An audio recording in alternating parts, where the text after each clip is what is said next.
All right. Hello again, adventurers, and welcome to another exciting episode of Metroid Inquest.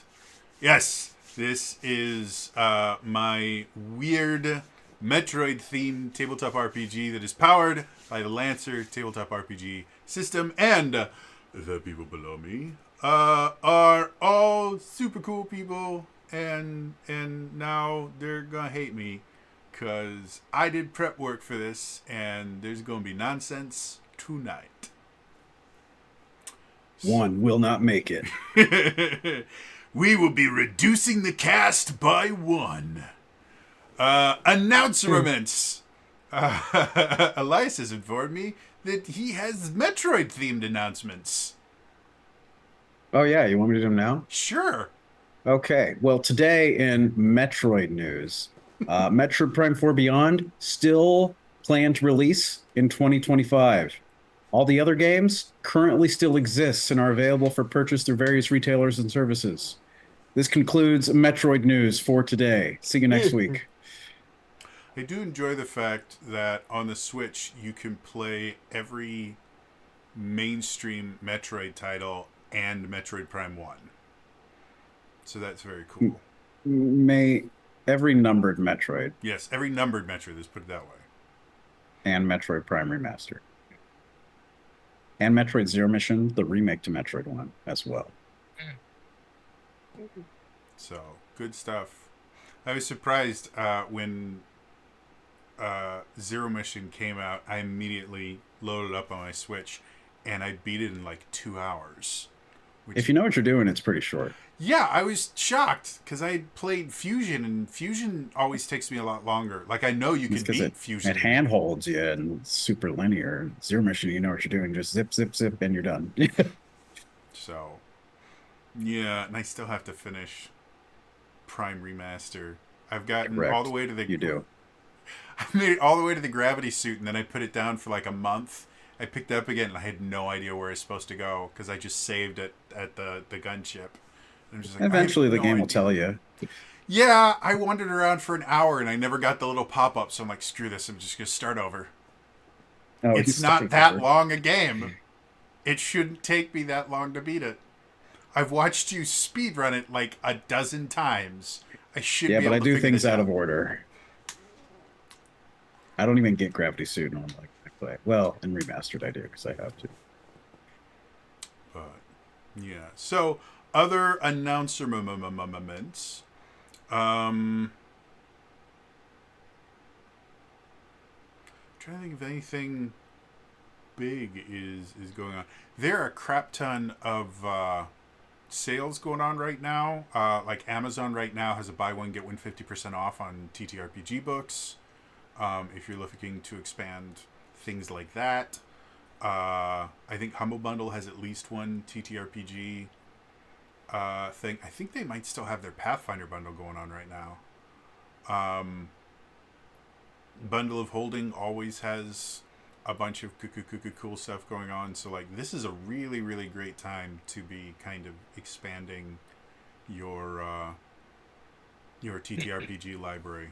Oh, that's the other thing. This morning, I released my in-depth review for the 2024 Dungeon Masters Guide for D&D 5th Edition. And yeah, overall, it's great for Dungeon Masters. And there's really not a whole lot for either players or a group that I call lorehounds. What's a lorehound? Lorehound are basically people that may never actually play a tabletop RPG, but they're really interested in like the lore and stuff like that. So they'll buy like of the campaign settings, or yeah. Well, I know some people that like buy monster manuals just to look at the artwork and read kind of the little blurbs about monsters and stuff like that. Because if you go like the 2014 Monster Manual, like they have entire pages that are just lore about dragons and beholders and stuff like that. So yeah, I have when I do my in-depth reviews, I have recommendations for dungeon masters for players and then for lore hounds. And in general, the 2024 flavor of D&D is super super light on the lore. Like they've taken out Yeah, for some reason they made most that of it. their mission statement to just cut more lore for some reason. Mm-hmm. I think a lot of it just has to do with the idea of they want to move away from having a default campaign setting, which is the exact opposite of what they did when fifth edition launched, where they went super heavy into no, we are set in the Forgotten Realms. Everything will be based around the Forgotten Realms, and that's kind of what they've done for every version of D&D. Like third edition started off Forgotten Realms, and then eventually Eberron became their default setting. This time it's Greyhawk. Yeah, first edition was Greyhawk. Second edition flirted around with Nistara. Fourth edition had the Nentir Vale. They created a brand new campaign setting for fourth edition that nobody uses anymore, but is really cool. Did they ever release a Greyhawk setting for 5e? I feel like they did a lot, but I can't remember The any Greyhawk. Dungeon Master's Guide, the 2024 Oh, Dungeon Master's Guide actually has a it almost the mentions. full, no, not mentions, it has a full campaign setting for Greyhawk. Oh, Maps, adventure, plot, hooks, everything. Like, it is really impressive how much they have in there for Greyhawk. So, yeah, overall, I'm significantly more impressed with the 2024 DMG than I was with the 2024 Player's Handbook, and I'm excited to see what happens with the Monster Manual.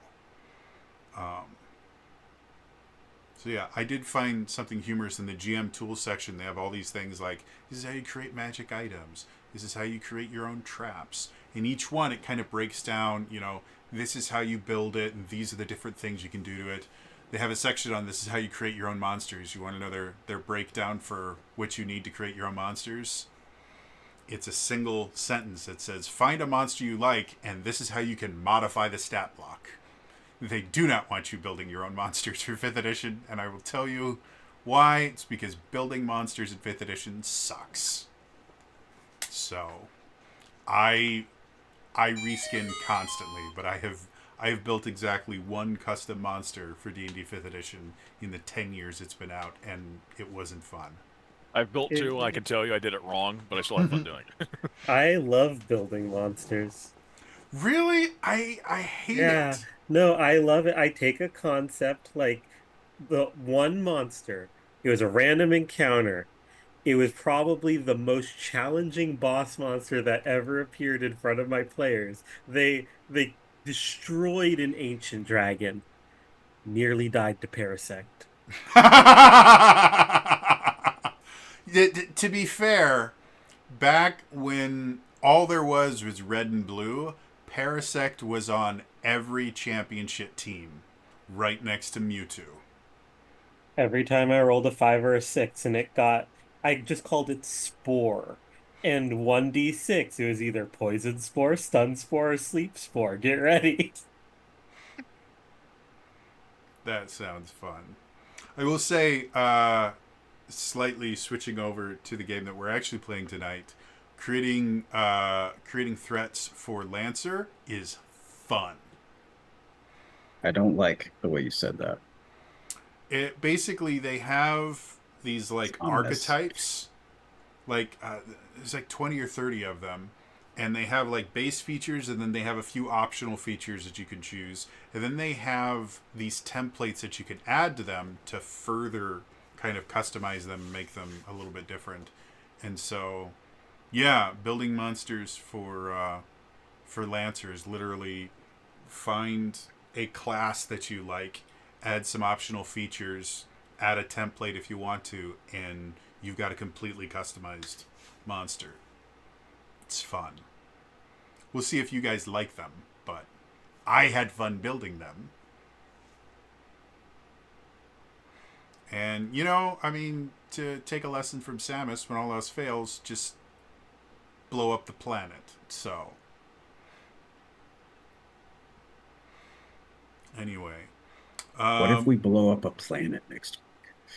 I mean, it's possible. That's kind of in line with how it always works. Anyway, I think it is time to return to Metroid Inquest.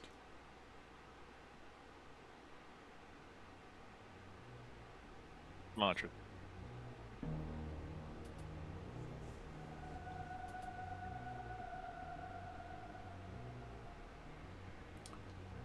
Our team of bounty hunters has successfully entered Vidius Station. After dealing with the space pirates that had camped out in the docking bay, the party entered the station and, seeing indications that the space pirates had headed towards the energetics lab, they decided to go south and attempt to enter the robotics lab.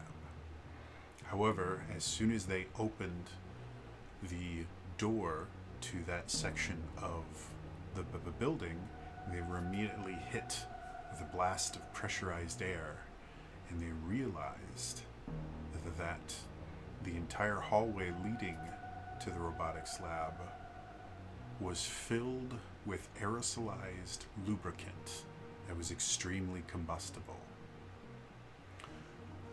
Not willing to simply give up and go a different direction, the party decided to lower the temperature to the point that the aerosolized lubricant would condense and therefore no longer have a combustion issue. So they started working their way down the robotics lab to find the central control room for this quadrant of the station to hopefully turn the generator back on and get them that much closer to the computer core and sample storage that they are here for.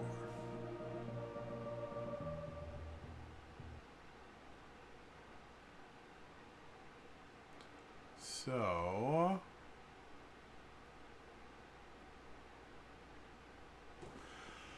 as a reminder for me, the 42. Absolutely. The last time we were here, you guys made it basically through the hallway and you were getting to the lab itself, right? And that's when we ended? Yeah. Sounds about right. Yeah. So, who was it? Was it Cheesy that found out that they now have, due to the lubricant, they now have magnetic roller skates? Yes, it was. Please use the phrase due to the lubricant more often. Yep. That'll just be what we do for the rest of the game. Yeah. Everything will be based. Everything will be lubricant based. So. Now it's a party. All right. So, as you all are slowly making your way through this hallway, because the lubricant has made everything, has reduced friction to nearly zero, and so you guys have to be kind of careful, except for Cheesy,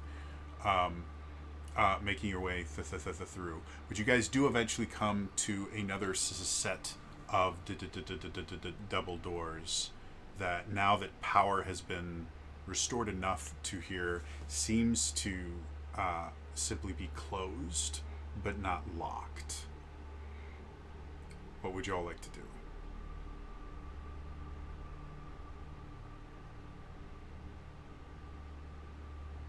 Ackerman, you want to check this out? Yeah. No? Still eating dinner? Where'd you even get that?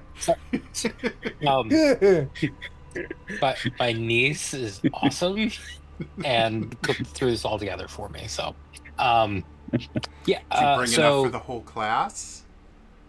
I There I were do some hidden not. compartments in the station. We were able to dig some things up here. This is why I have Thanks, Edward.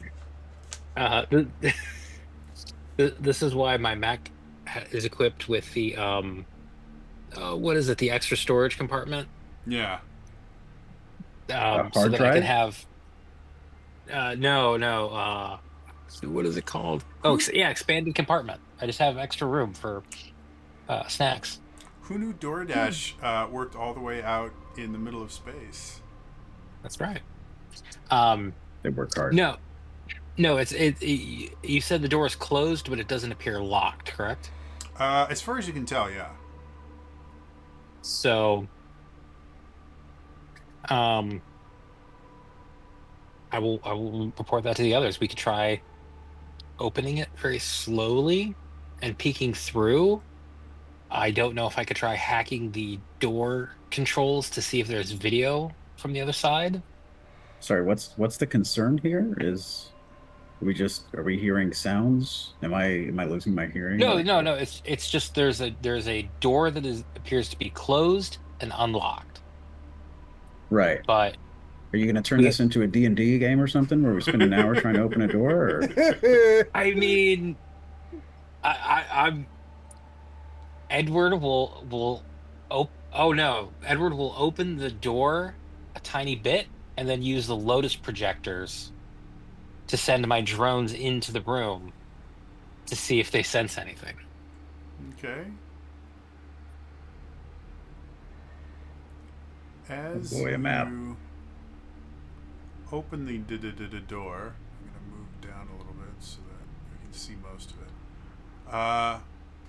You guys can see you are way up here.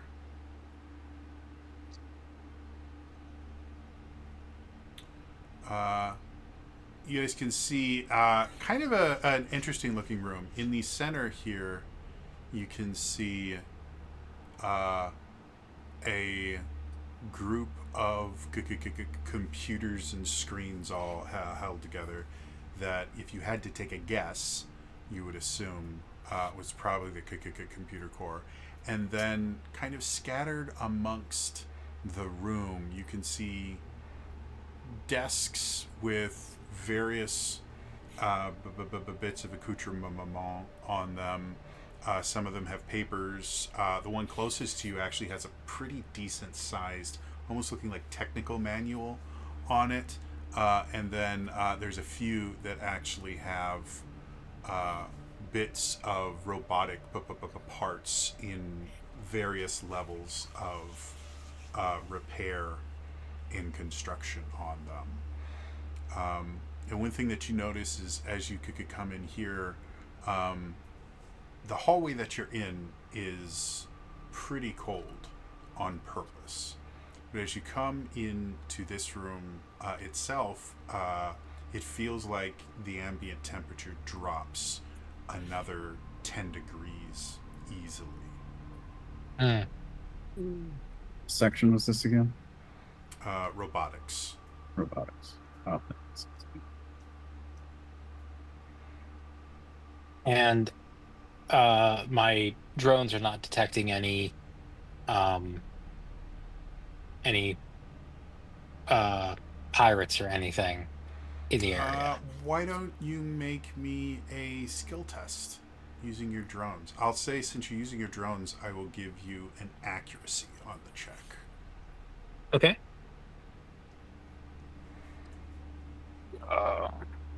So I roll a d20 and a d6 and add them together. Yepers. And then if you have a trigger that you feel applies to this, you can also add that. You just have to tell me what trigger you think applies. I would think spot would be spot on. That sounds about right. Okay. So 13 total. 13 total. Cool. Just 1 second. I gotta actually pull up my core book here so I have something to reference. All right. So, looking around, you don't notice any any space pirate signatures or really anything that would indicate specifically that space pirates had been here. But with a 13, looking around, you do notice a decent amount of damage done to the room. Yeah. You don't see any like remains of anything, so it doesn't look like anyone died in here or anything. But you can see that a lot of the desks have bits and pieces of them broken. There's bits of robot that are kind of scattered around as if they'd been hit by something. And you do see in various places, you do see kind of partially assembled or disassembled, you're not sure which, robots. I will relay that to everybody. It looks like it's clear, but there's signs of, I don't know, a fight, but I'm not seeing any indication the pirates have been in here yet. Could So be there wrong. was a fight between something else and something else. Maybe they're just having the robots fight each other. Do you think this I don't is know. do you think this Any is where or- they were stripping themselves down? Let's go and investigate the room a little bit. They were stripping a lot of their more tech side stuff off of their shells. I Off of think their this suits is and like their a armor. robotic strip club, or Like a chop shop, but sure. oh, that makes more sense. Yeah. Okay.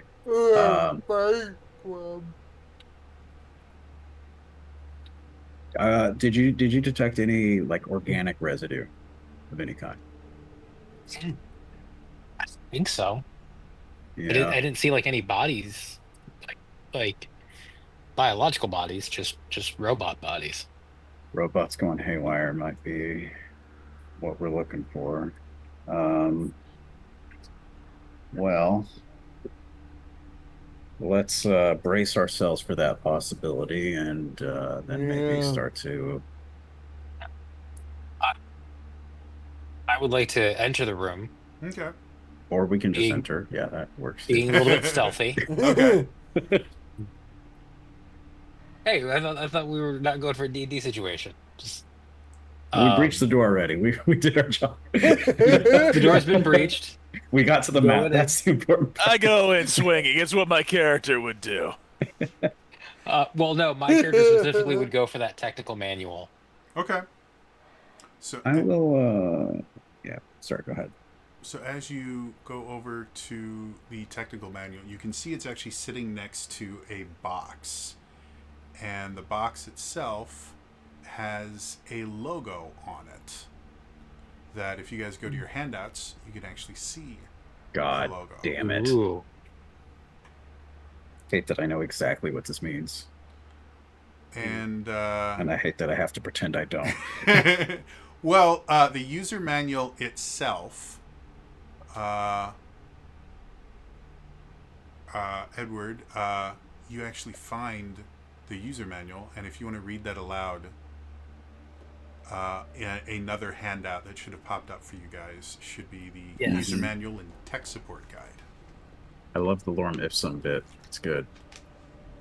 I was rather proud of that. Why can't I?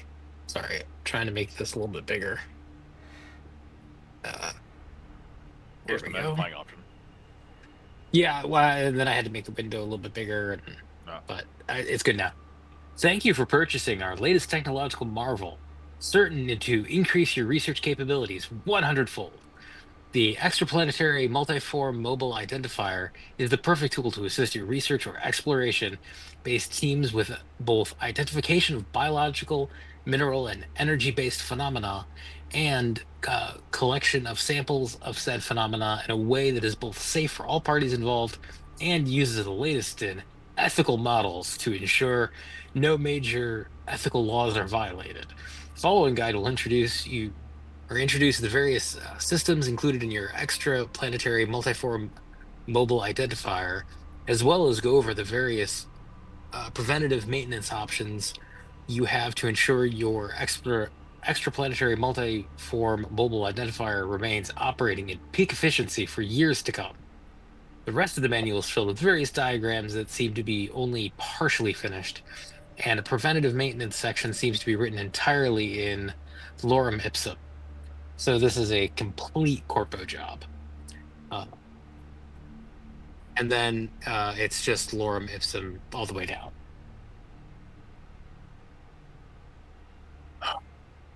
There's some kind of sampler bot. Yeah, it seems to be something to be able to take samples, identify biological, mineral, and energy-based phenomena, which is an interesting way of describing. So maybe it'll have a drill or something, but Yeah, it's a way to like take samples. yeah, Do I see the doesn't device that it seem or the like it's built device for combat. that Go ahead and make me another skill test. okay? And you can use this as spot again. That seems to make sense for this.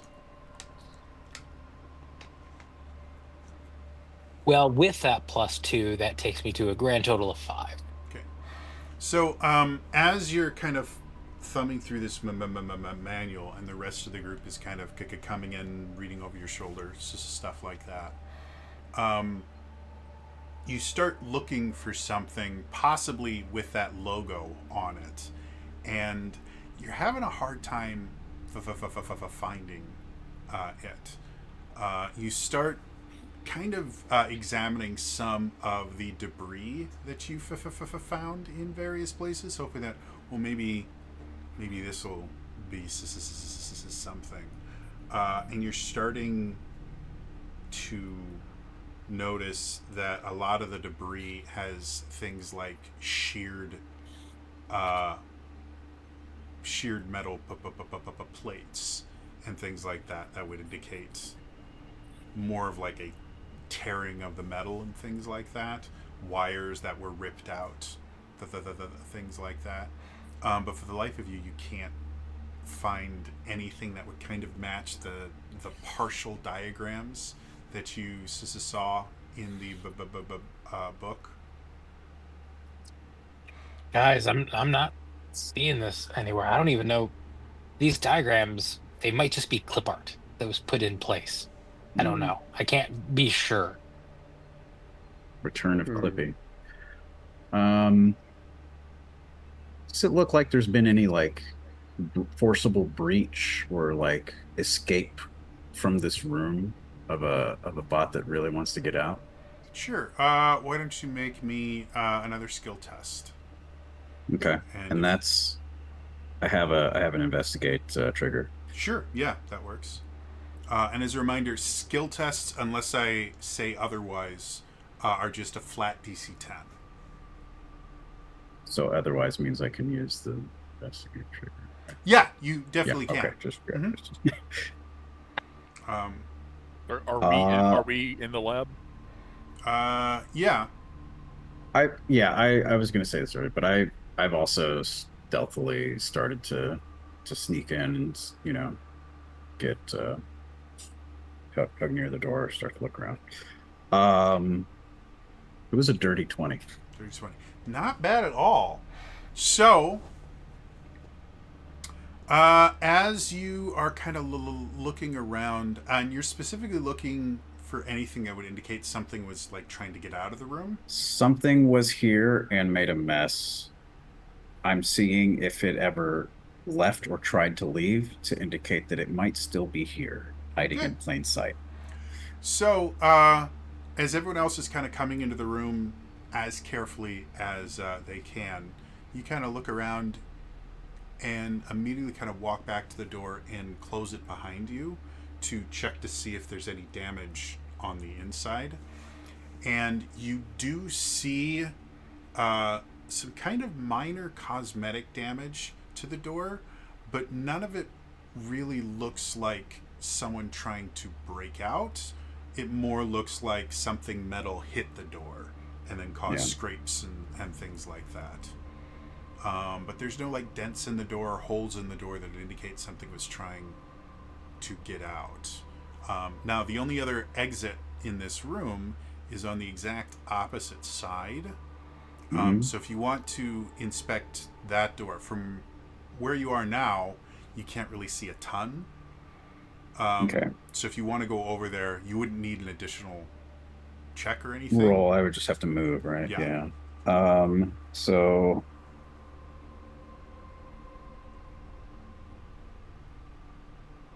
theoretically, Mm-hmm. if we would be in initiative here, every time I would move, I would count as invisible until I'm Mm-hmm. attacked. So that essentially means when I want to, I can be hard to see Mm-hmm. when moving. So as a note to that, I Makes will sense. be, yeah, sort of sneakily moving forward, looking both at the other door and just walls or any windows to see if he just went into outer space or something. Sure. So as you're kind of walking through, um, you do notice the computer core itself, because you guys kind of rerouted power to the doors. It also rerouted power to the rest of this section, and so you can see as you're walking past the monitors. In the middle Um, there. yeah, in the middle there, um, a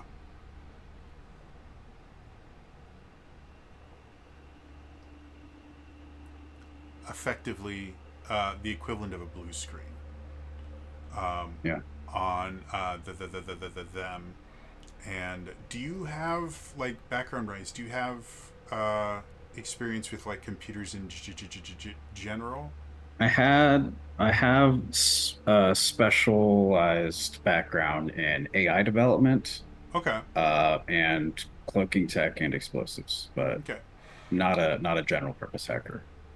So yeah, you would recognize the blue screen, and that's really about it. Like you recognize, oh, someone broke the No, we computer. got to restart or repair something. Yeah, I know who Um, to talk to about that later.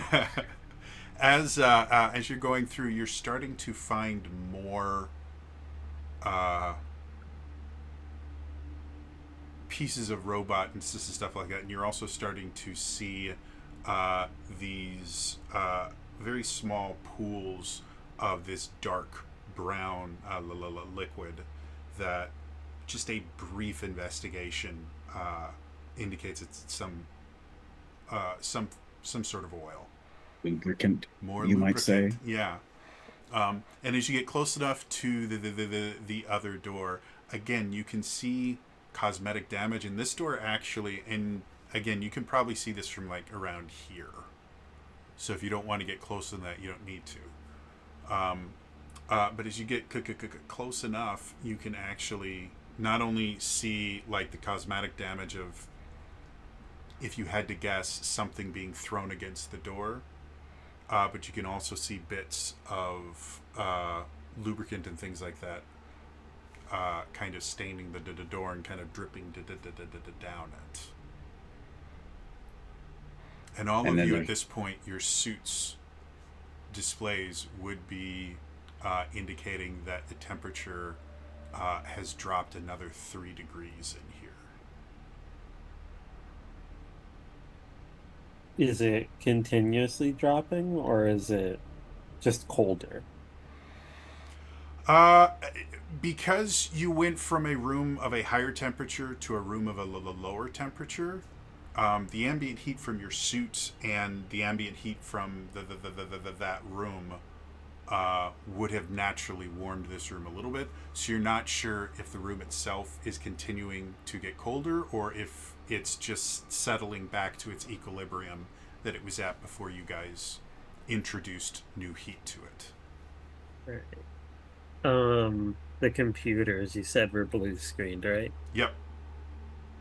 Uh, Cheesy will wander up to one and see if he can see if it's like bricked or if this is something that, you can get into the BSOD type deal. Sure. Go ahead and make me a skill check. Bios, I mean. Can I use Hacker Fix? Sure. All right.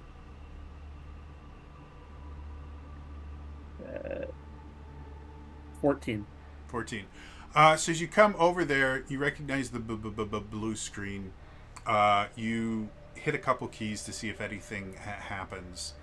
Not really, but you do find a restart button, and without too much difficulty, you're able to boot one of them back up. You think if you want, because there's technically 6 computers all linked together here. If you want to get all 6 of them, you think you're probably going to have to do this manually at every single one of them. But as it kind of boots up, it displays a message basically saying the previous operation was not completed. Do you want to attempt to resume it?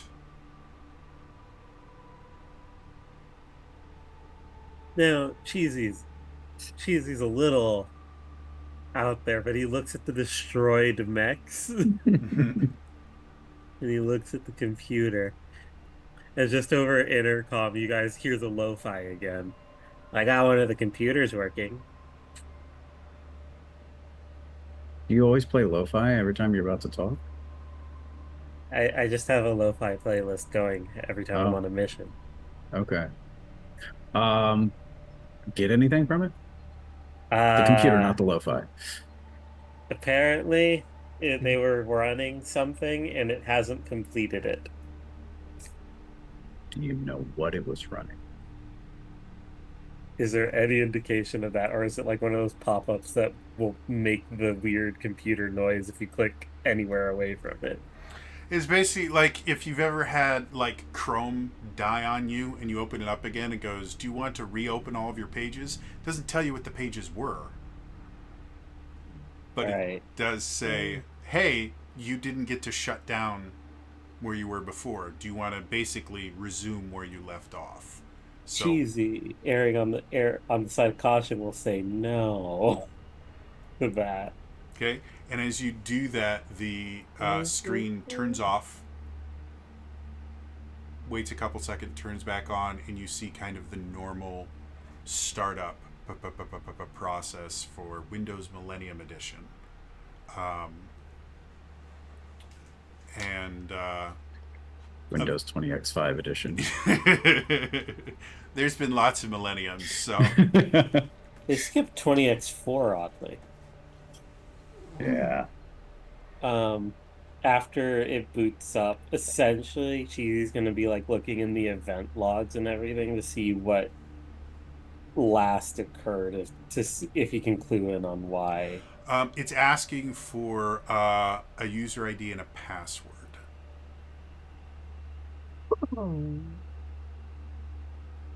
Could give that?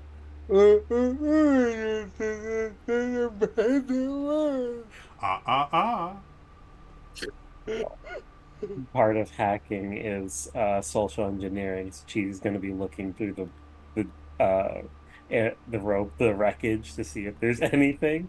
Sure. Go ahead and make me another skill check. I'll give you a. There's a sticky note under the desk that has the password written on it. I'll give you an accuracy for it.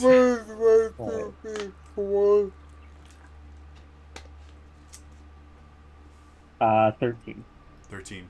So, looking around at this particular computer, there is nothing. However, there are so many different desks here that as you're looking around, you eventually do find a lanyard with an ID attached to it. And through looking it over and stuff, you kind of are able to effectively reverse engineer what you think might be a user ID.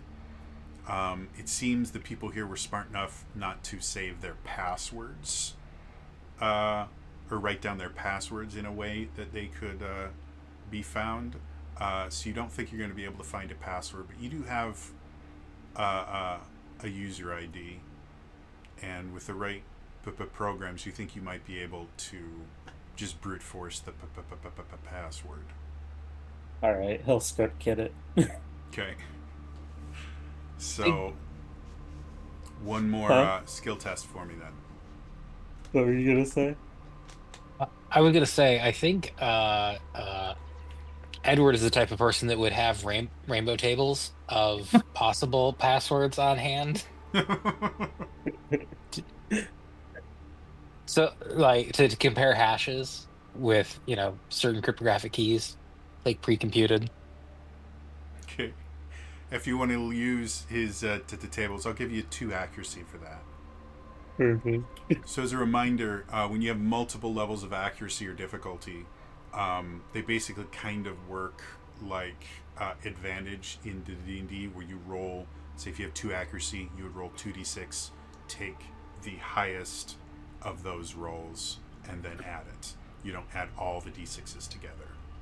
I rolled pretty low, so I needed that accuracy, and I needed my hacker fix because that's a 12. 12. Hey, 12 is a success. So, um, as you're going through a combination of the tables and brute forcing and script kiddie, all that stuff, you are eventually able to make your way in.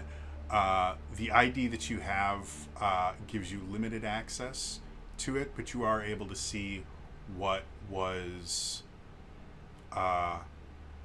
what the last few programs were run, and the most of them seem to be diagnostics of this what's it called, extraplanetary multiform mobile identifier. And the last thing that was run before everything went haywire was an emergency shutdown that didn't complete.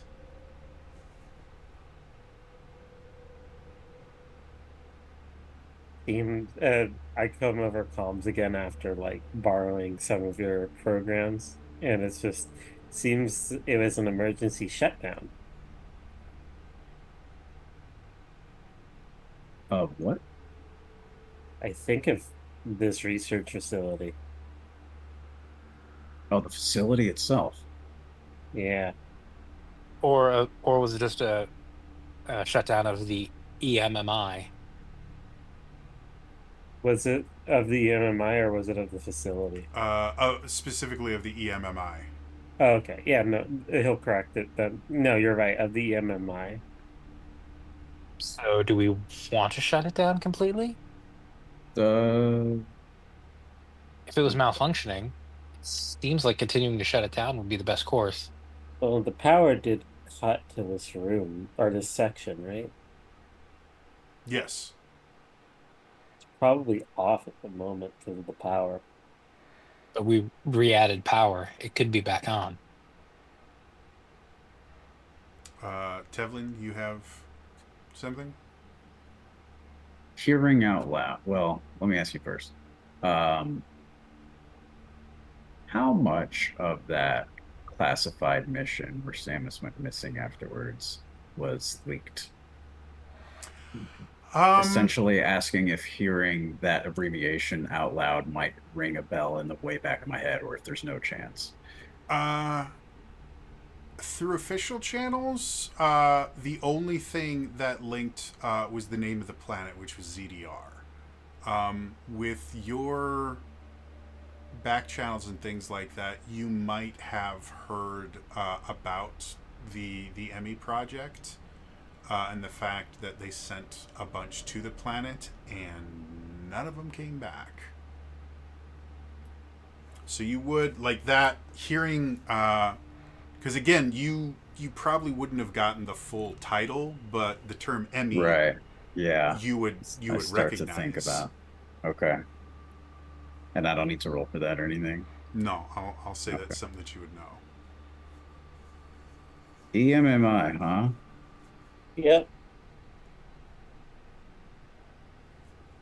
I'm going to look to the ceiling and Mm-hmm. look for anything leaking oil or lubricant. So, looking at the ceiling, you notice something a little bit strange.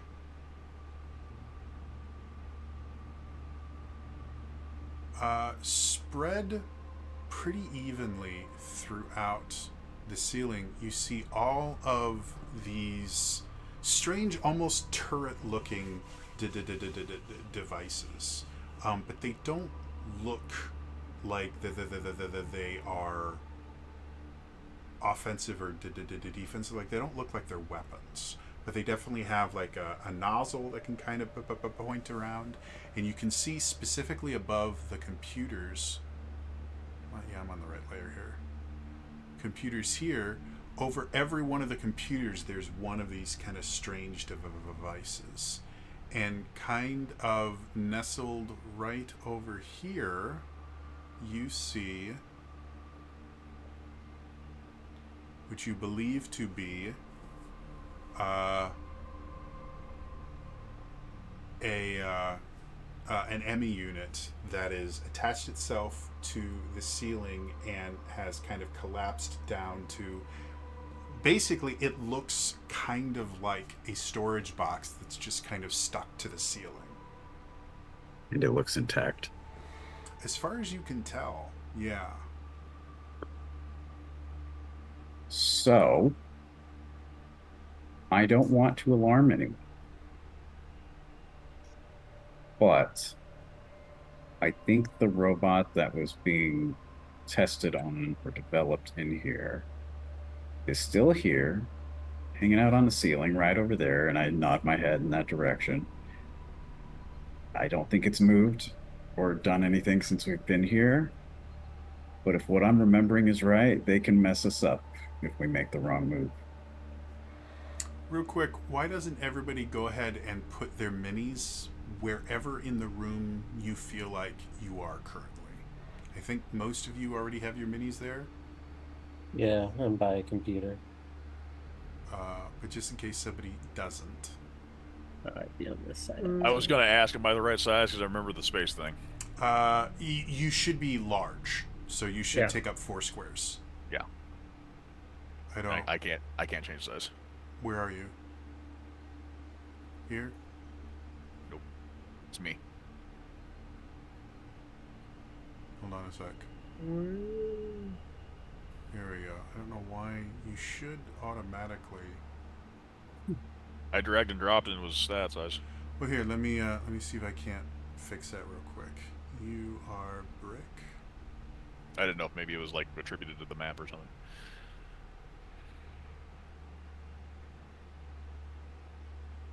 All right. I think theoretically that should fix it. If not, you should be able to resize your own mini. I don't know why you wouldn't be able to, but now you're the right size.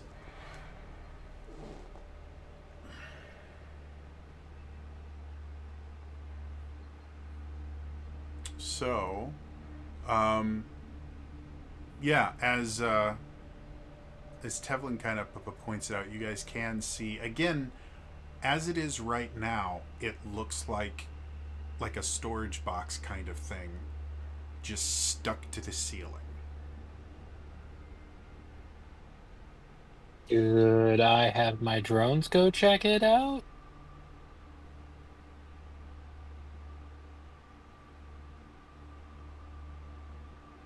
Like, when you say this thing can mess us up, there's 5 of us.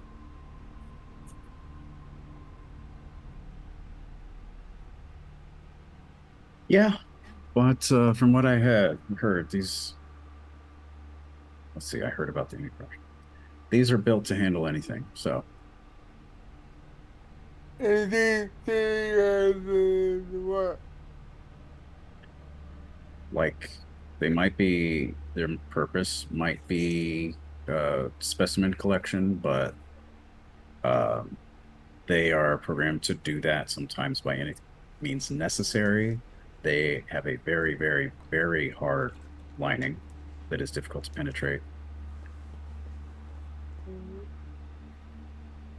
Yeah, it was enough for me to know to stay away from them, but now, once a few feet away. So, are we sure the shutdown program wasn't for the ME itself, or was it for the station? I think it was for the ME. It was for the EMMI, right? Oh, okay. Yes. Yeah. Well, while shutting it down could be a good idea, resuming that program could also activate it and make it angry at us. So why don't we keep our finger on the button, and if it activates anyway, then we start the program. we're supposed to get the data out of here, right? Or they would like that. Your two goals are each quadrant has its own generator that two of them need to be turned on to get to the center. And if you can basically dump all the data to the central core, that's a bonus. But the actual goal is you need to turn the generator Okay. Could I begin that dumping process from this computer? on. The access I have? You think to actually dump all the files, you would need all six computers online, and the generator has to be turned on before it can dump. All right. Cheesy will get to activating the six computers then. Okay. And again, Well, every one of them uh, has the same basic the thing where as they turn on, you're in the middle of this and suffered a critical error. Do you want to continue?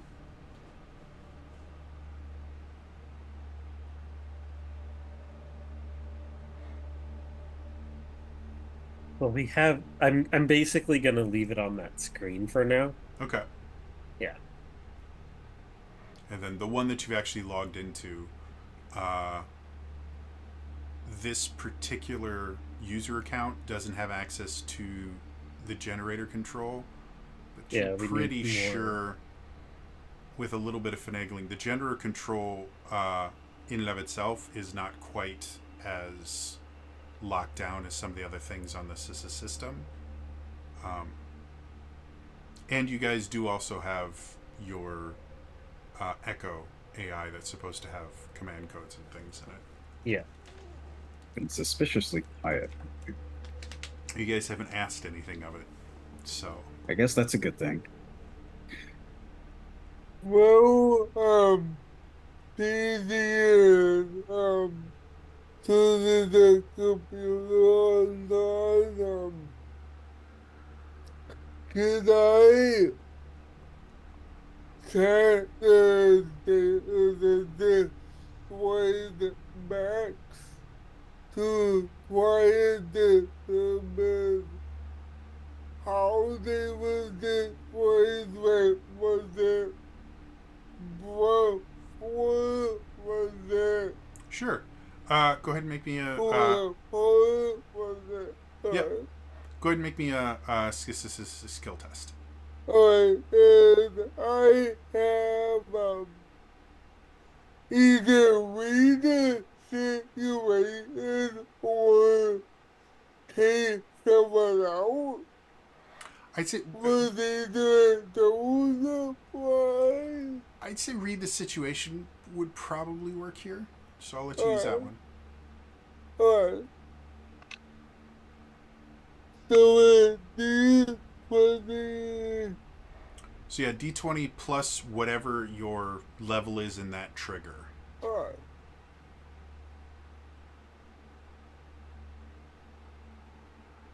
So this is Okay. So you go around and you find a few different robots, and after examining them, it seems pretty obvious to you these were ripped apart. And they were ripped apart by something with enough strength to actually tear the steel plates in here. So it wasn't just like, at a joint or something, it was broken Yeah. and pulled apart. Like, some of these things were literally ripped in half, and steel was literally torn like paper. alright. So whatever did it, and just was me. Probably your brute force that it is with from rabbit is an arrow crazy.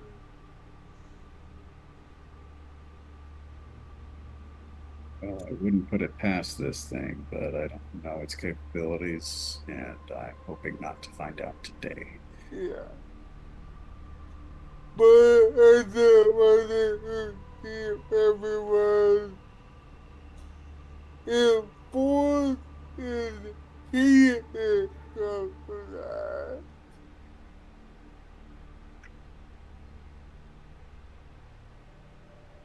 Oh wait, Jody. While these guys have been talking, since they pointed out the Emmy, uh, Brick has been slowly like, in case it's gonna start something. He's taking this up position up. He's not gonna get super close to it, but he's gonna be like, this is kind of where he is now. Okay. Cox gun. He's just slowly going, let's see how it feels. Yeah, so you guys have one computer that's fully working and 5 computers that are basically on the your system suffered a critical failure. Do you wish to continue?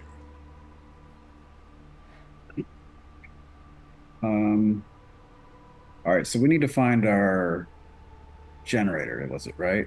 Mm-hmm. Yeah, there's 2, apparently. Well, there's one in each quadrant, I think, and we haven't found the one in this Yeah. quadrant yet. Right, yeah. So if it's not in this room, maybe we should. Well, the computer system, when Cheesy was the ability to turn the generator back on, is these computers can reactivate the generator. Okay. Okay. And Cheesy will wheel around to the one that's like they're logged into at the moment. Okay.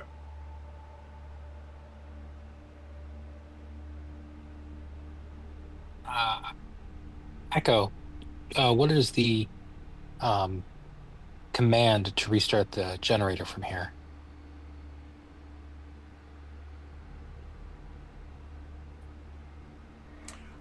Echo says processing. You do not currently His have CPU is slow. You do not currently have administrative access on this device. However, the operation to restart the generators is something that, were I physically connected to the computer, I could activate. My assumption is it would take roughly 1 minute for the generator to fully come online. All right. I'll sign out of the computer and then just. I mean, you're here, right? Well, if you're gonna plug him in, Mhm. then Echo, please do not resume any lingering processes that failed. You've probably been hearing us speak, but we think it might make that enemy over there angry. So just generator activation, please and thank you. Affirmative. As Echo starts accessing the computer, you guys just watch his code starts just going across the screen really, really fast. And then Oh, I saw that movie. you see it basically go almost into kind of like a DOS prompt style interface, completely text based, no GUI at all. And you guys can see Echo is starting to basically type in command line code. And eventually you guys feel this kind of shudder as the entire room kind of shakes for a moment, and you guys hear this really this kind of distant sound from beneath you, which kind of sounds like turbines starting to spin up. That sounds promising. And as you hear that happen, Echo goes over the comm system.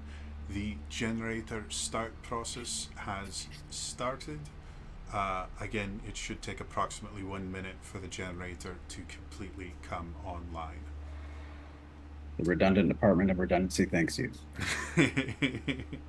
As he says that, you guys suddenly see the box attached to the ceiling. Part of it twists around, and you can see a single glowing eye look at all of you, and suddenly this Emmy starts kind of untangling itself. Yeah.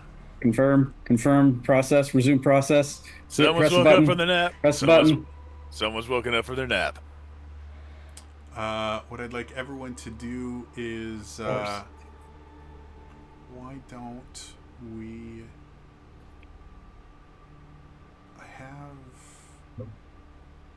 Don't I have a combat? Oh, there it is. So, we're going to do something a little bit different. As you guys all kind of get ready, you see the Emmy start kind of like moving around. And the first thing it does is it goes towards the computer. And as soon as it gets within one space of one of these devices, you watch as the device turns around and fires this kind of pulse of blue light or blue energy at the Emmy, and you watch as crystals form on the Emmy where it hits it, and you see the limb that it's hit on kind of jam up a little bit, and the Emmy immediately backs up. So, for this encounter, you guys notice as soon as the Emmy starts moving, all of these strange devices on the ceiling start perking up, and they all start kind of firing off these pulses in kind of a radial fashion around them at seemingly set intervals. So, for this particular encounter, the Emmy itself is, for the most part, indestructible. None of your weapons are going to cause any damage to it. However, each one of these fire suppression systems seems to have affect the Emmy. So, at the end of every other turn of yours, every one of these fire suppression systems is going to set off a radial pulse. And if the Emmy is close to it, within one space of any of these things, it will be hit by it and start to effectively freeze. So your goal is to find a way to get the Emmy hit 4 times by one of these things. What is the radius of the pulse? It's one a square, burst 2 one, square? so it has to be within 1 square of one of these things. And we're able to ascertain all of that information from observing these quick series of events. Okay, great. I'd love to come up with a better idea, but so the thing with Lancer is before you go into combat, you were generally given a brief of this is your sit rep, this is your goal for this, and so that's what this is. That's what I'm doing here. Your goal for this is not to try and destroy it. However, while your weapons won't damage it, you can attempt to use them to direct it in certain ways. You know, get as creative as you guys want. Yeah. But the way this is going to work is same pop gun initiative that we're used to doing. However, after every turn, the Emmy is going to do something. And so its goal may be to run over and start destroying you guys. It might have other goals, but your goal is to find a way to get it hit at least 4 times by one of these things. So that being said, who would like to go first? Go ahead.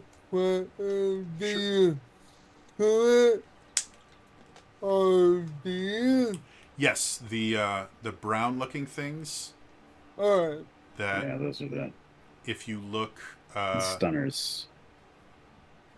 If you look at the freebies section of the art library, you might find something that surprisingly is labeled as vase that looks very similar to that, but these are not vases. These are advanced fire suppression systems. And definitely were just not a round thing that I found. Advanced vases. Yes. So, that being said, who wants to go first?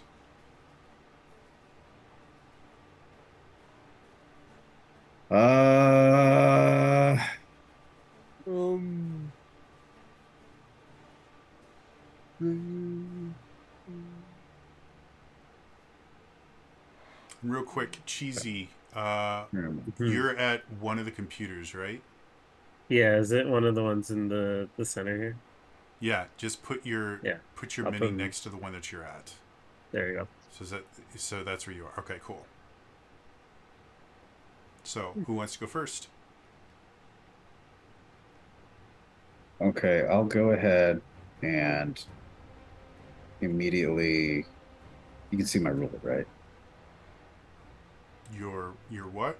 Ruler? Yes, I can. No. Okay. Yeah. Okay. Yeah. So I'm gonna try and go. Probably here is my target. Okay. To get there, I'll have to do a boost. All right. Um, that'll activate my flicker field projector, so you start to see me sort of like stutter along over there.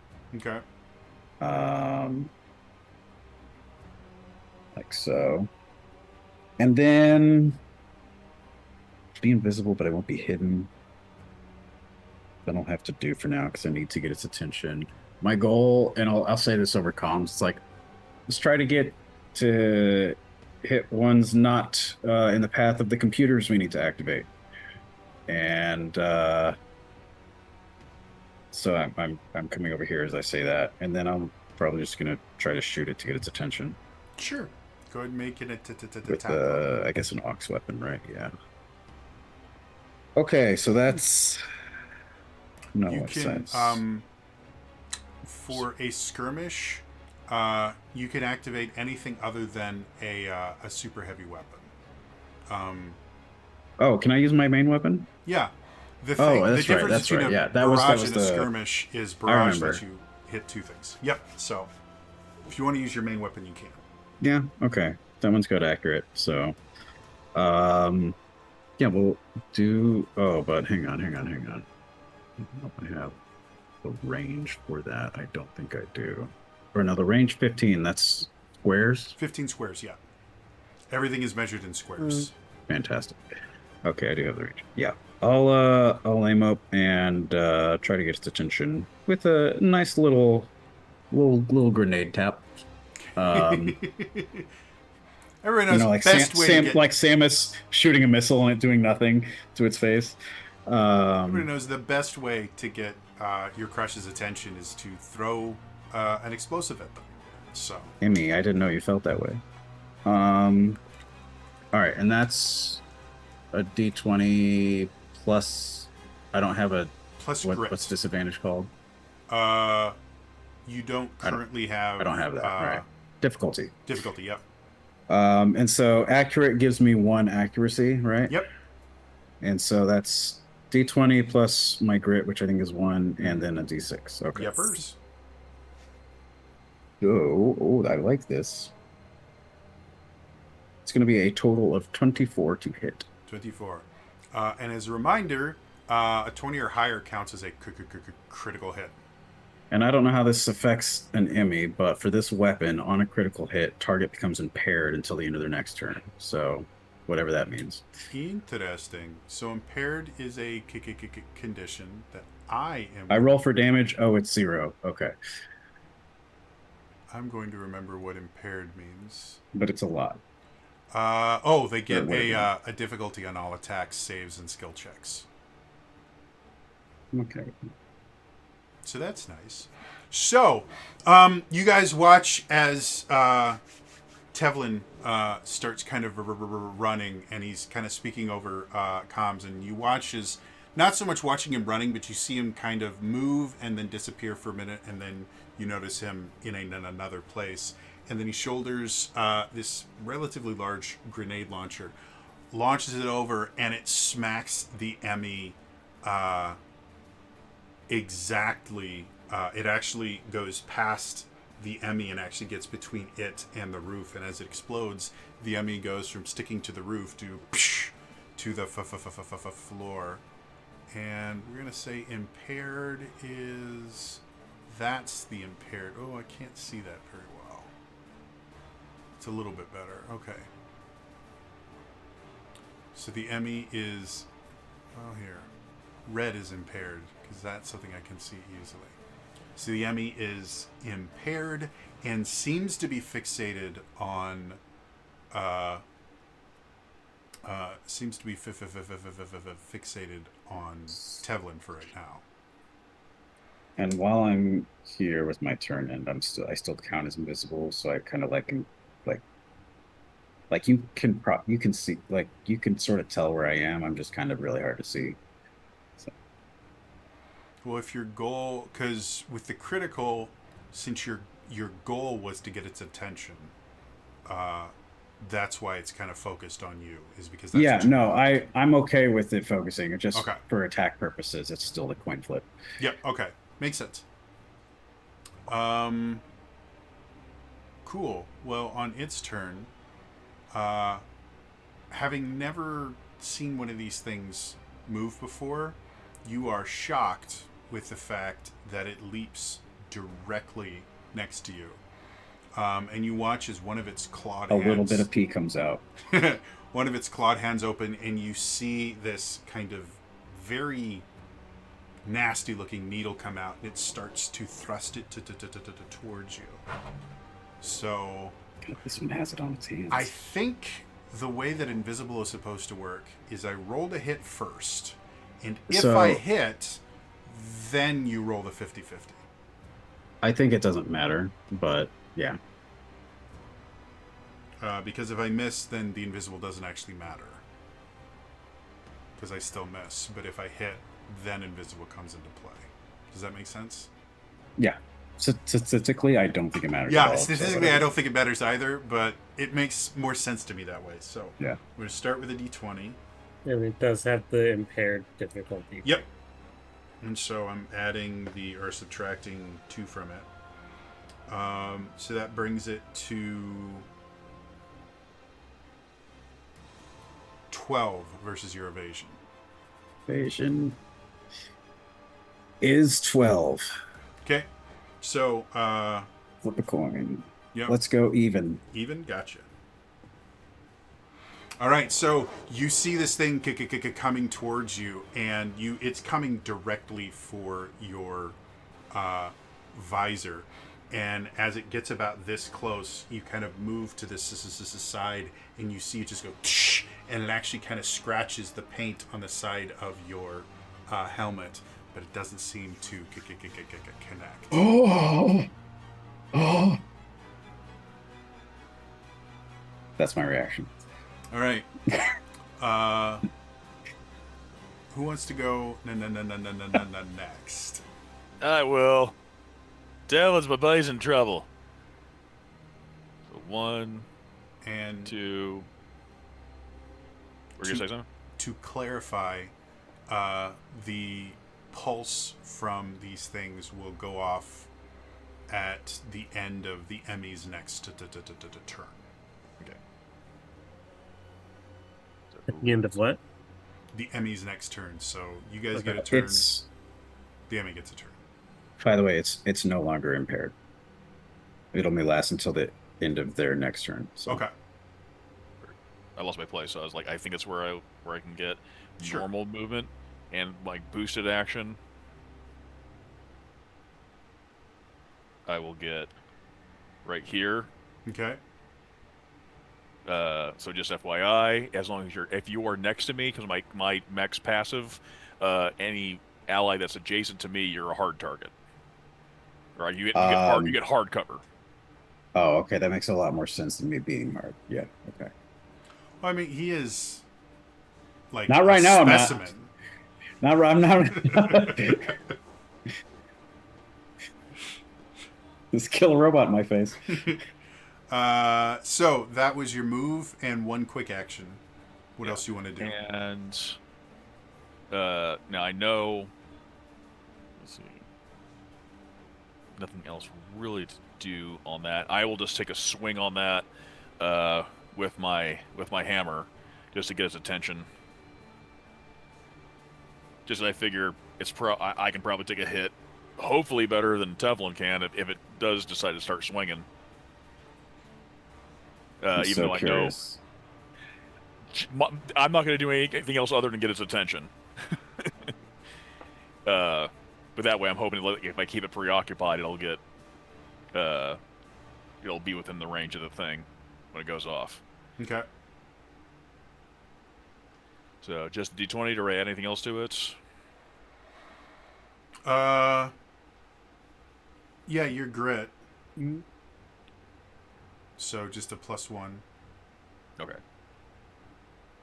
So you guys watch as Brick slowly and methodically in his kind of massive mech is kind of moving over, and as he's coming closer, you see him start pulling out this massive hammer. This is a hammer with a gun built into it. His gun hammer. It's a gun blade that's blunt. You suddenly start hearing the Final Fantasy VIII theme. I playing. gotta show you. Nat 20, Nice. not bad at all. I had rolled a nat 20 on my attack as well, which is why it's so Yeah, high. but I know this thing's indestructible, so. Well, it does mean that, again, you get better stuff than normal. You won't do extra You damage. really but- get its attention. Yeah. Remind me, did you... Oh, I have Predator.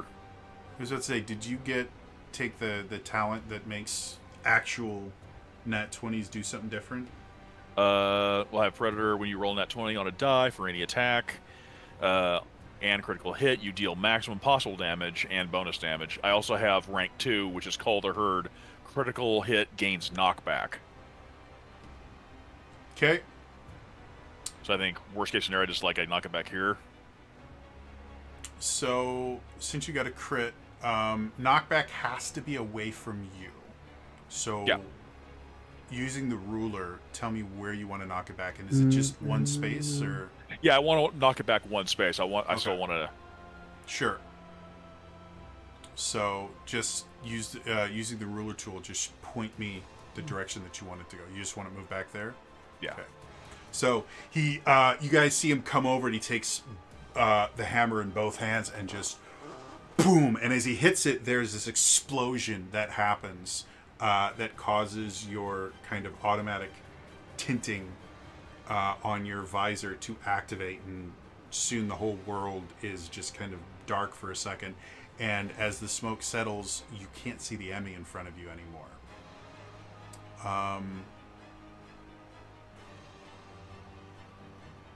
What was your grand total? Well, I mean, Just 21? with the grid would be 21. I'm Yeah. presuming. I'm just... You have two people that got critical hits. Oh, And okay. so the Emmy has to decide which one it doesn't like more. And so Mine the was one that rolled a 24. 24 is going to get another... True, I did ring a spell and I shoved it back. Yeah. So it's going to turn towards you. You do have hard cover, Yes. which should Any ally mean, that's next to me gets hard cover. should mean I get difficulty 2. By the way, That's flicker field projector effect, by the way, goes away after I'm attacked that one time. So Okay, I so get no that longer one invisible. save. Yeah, no more coin flip if I'm getting attacked the same round. by the way, if anybody wants this super cool fireball bottle, Etsy, 3D X DK. My buddy DK makes 3D prints these, and they're super cool. You can buy them. So let's do the 2d6 first. So that's... Wow, I rolled doubles on that. And then here... so does a 9 hit you? Tevlin. No, my evasion is 12. So again, the thing comes, and this time it's significantly less close. You can see it coming. You kind of move out of the way, and as it does, you guys hear this chiming sound, and you see the thing above you just shoot, and you watch as one of the limbs is just frozen solid. And the Emmy immediately reacts. by moving a step away from it. Who wants to go next?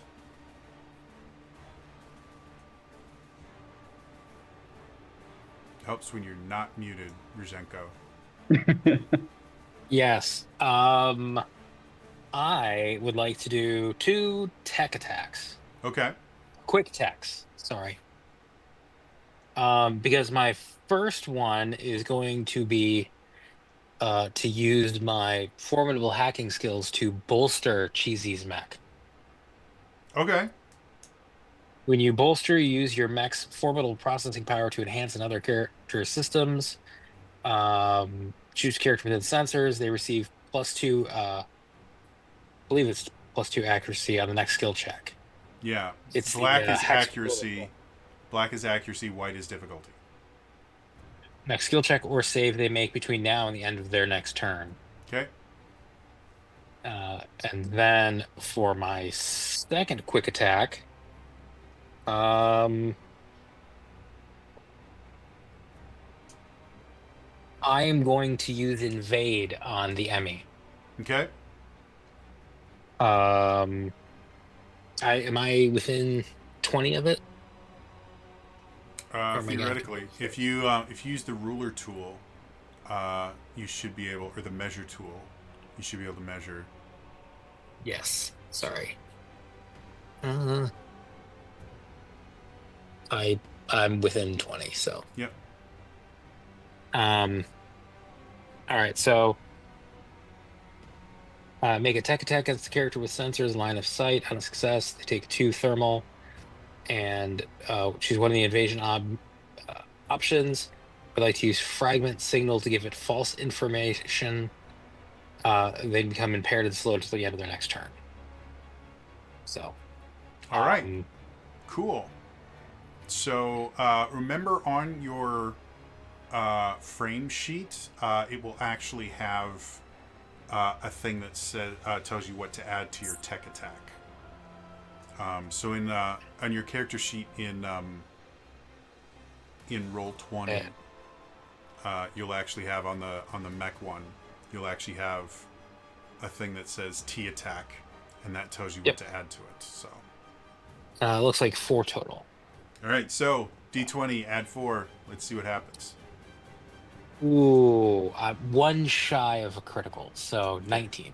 So you you start off cheesy as you are sitting there trying to get this generator to generate faster. You suddenly see a little icon indicating that someone has logged into your mech as a friend. Like the Steam friend list just pops open, and suddenly you start noticing that all your systems are running just a little bit faster and better. And then you guys will watch as Rishenko kind of turns his suit towards the Emmy and just kind of looks at it, and you guys can see this kind of little laser go towards the Emmy, and the Emmy starts going. You see little sparks and things like that.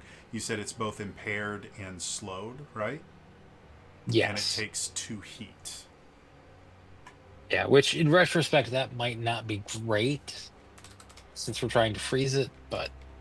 Well, heat is basically we're not going to say that heat cancels the cold. It's just Thank a you. different kind of damage. So Also, extreme heat and extreme cold are not really a good thing. So it is the Emmy's turn. It has become disillusioned with both of you two, but it just got hacked, and so it's going to move here. But because it is slowed, it has to use its action to boost to get there. And that claw attack that it does is a full is a full action. Phew. So it's just gonna chill next, and this is you, Rashenko, right? No, Roshenko is no that me. Oh, where are you, Rashenko? Oops. I'm up at the first station, I believe. Sorry, this one Yep. here. Oh, Yep. that's even harder. So he's gonna have to overcharge for that. So he's gonna take another heat damage. But again, he does not have enough to actually attack you, and he's gonna move a little bit further there. Brick All just right. sees this. Brick just sees this fucking thing just go all the way over there. He's just like, So,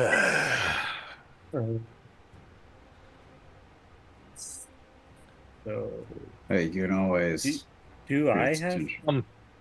do you have to remain next to this computer to do this? No, it's an automated process.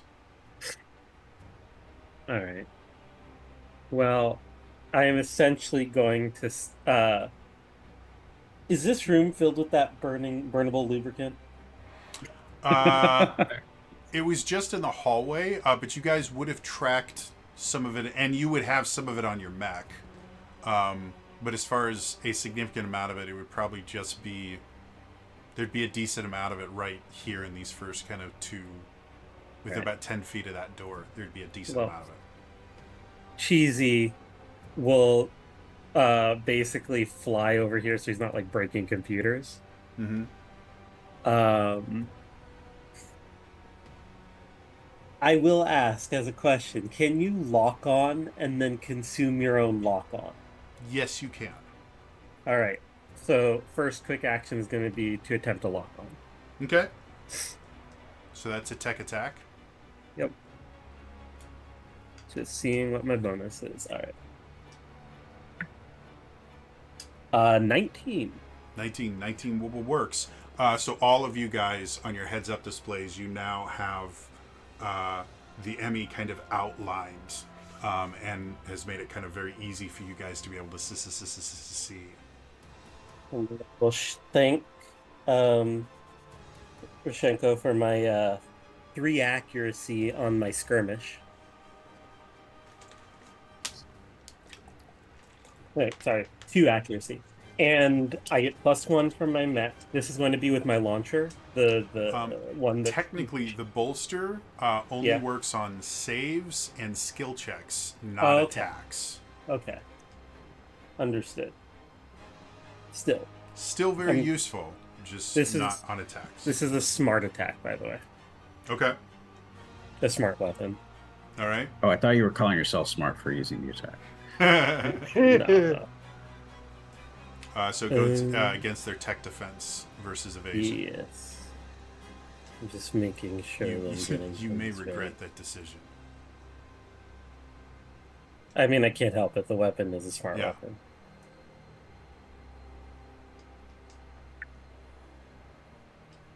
So go ahead and make your attack. Well, And what it ends up a dirty 20. Okay, that's great. What is your intention with this attack, though? Like, what do you want to happen? I have Stormbringer, and this is a launcher. Okay. So when I consume lock on and I hit, they get knocked down. And when I hit, I can force a hull save with lightning. All right. So, my question to you is, what do you want? What do you want to happen? Because I mean, do you want to knock it prone? So essentially, Cheesy hits a button that literally is just spray painted in the inside that says Stormbringer, and the launcher shoots out a specialized charge, and if he fails the whole save, he gets knocked back 3 spaces, and if I hit because I consumed lock on, he'll be knocked prone. Okay, cool. So you said it's a hull save, right? Yeah. And what's your tech attack save thing? What is my? It's on Dead Set, right? It should be on your character sheet. Let me look real quick. You should have something that says Save target 10. yeah, save target. Okay, cool. So yeah, it has to make a 10 on this. And he's impaired right now because of what Rishenko did to him. Well, that's a nat 20. So he makes his save. However, it was still a critical hit, so... It just simply gets knocked prone. The save is if it gets knocked back or not. Okay, cool. So, gets knocked prone. So now it's next to Rishenko prone. Cool. And slow. Because of course it is. Love a prone Emmy. One of my top 10 favorite ways to see an Emmy. So, Also, go ahead. sorry, I just wanted to point out, since Roshenko didn't move at the end of his last turn, Roshenko is also invisible. Gotcha. Everybody's invisible. At least it's not overpowered like its name implies it is. Yeah. So, the Emmy is just going to use their move to basically stand up and their full action to take a swipe at Rishenko. Well, Just that's out of a range. 5. So you see this claw coming forward, and you can see the needle thing coming out, and you just kind of move back. You see the needle stop just before your visor.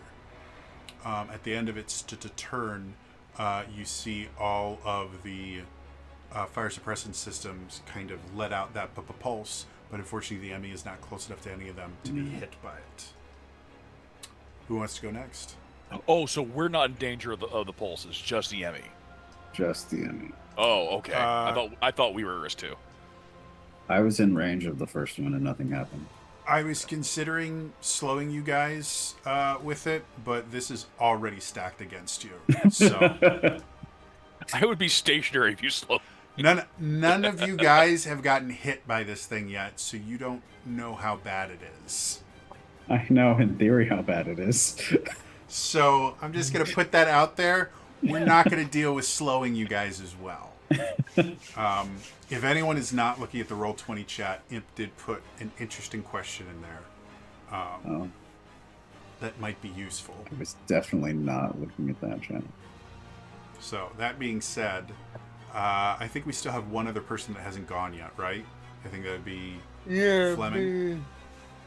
So what do you want to do? Okay, so what can somebody be double impaired? No, you're either impaired or you're not. Alright. You can get multiple difficulties that stack, but you can't stack the same condition multiple times.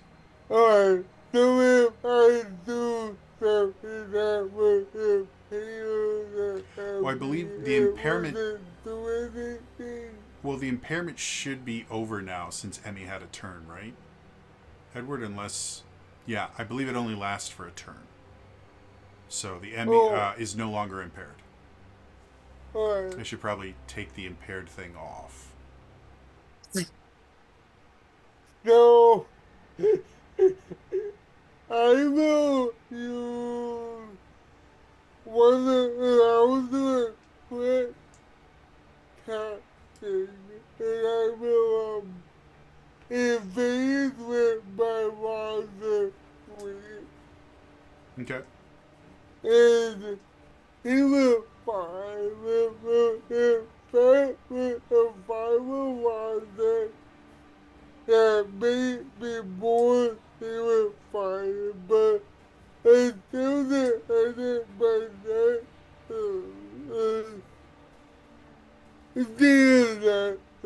sorry, they be impaired, so Sure. So go ahead and make your tech attack. alright, well, it would be a 10. 10. So as you sit there and you start trying to hack into the ME system, you immediately hit a firewall that is really strong. And you're unable to affect it. So that was a quick tech. You still technically have a move and another quick action. Yeah,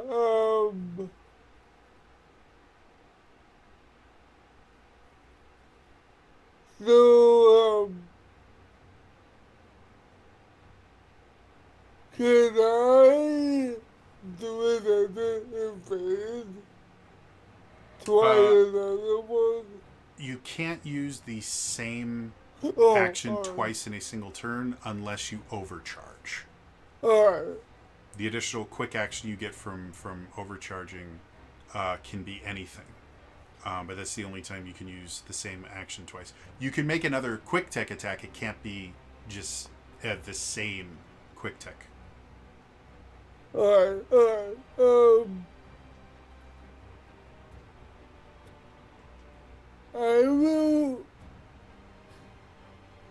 I will use my, personal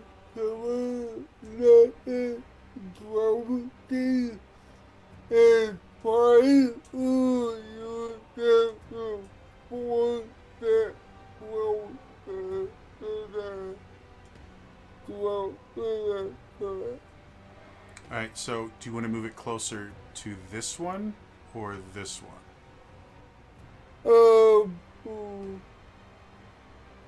Because here it has a the issue is there's a person in between it and the turret. Yeah, so I will try to force it closer to the, This that one over here. Okay, sure. Yeah. Go ahead and make your Nexus attack then. Um,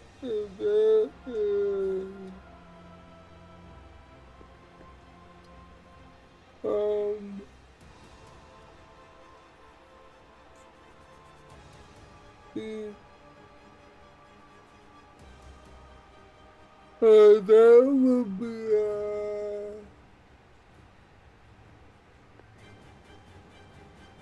50. Yeah. So you sit there and you kind of launch your drones as before. You kind of do muscle pose. You see all these drones, but instead of attempting to attack, you try and effectively bait the target, and the enemy takes the bait and starts kind of swinging and trying to attack these things, and it moves one space over. After dealing with that. I will, I was gonna not use my movement. Okay. Yeah.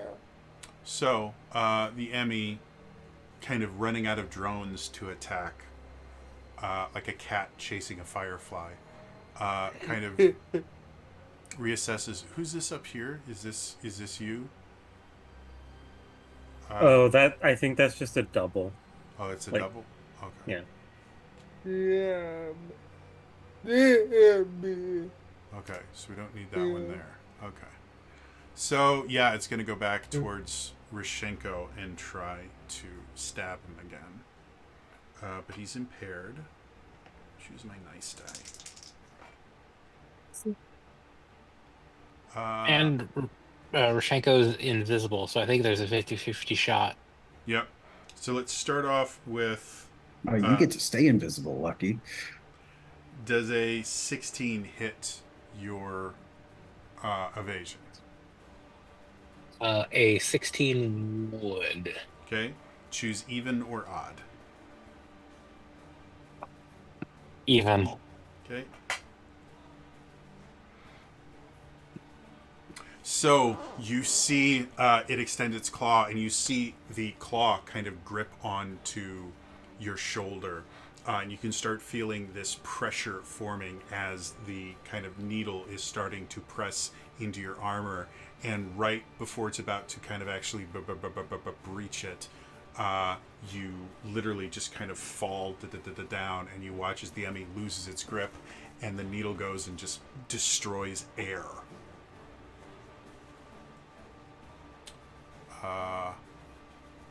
Yeah. Back to the top of the round. Who wants to go next? I want to get it away from Mashenko. Okay. How do you Uh, want to do that? so Cheesy will go over here and land his mech, so he's not flying anymore. Okay. And I'm going to try and right. Protocol core siphon.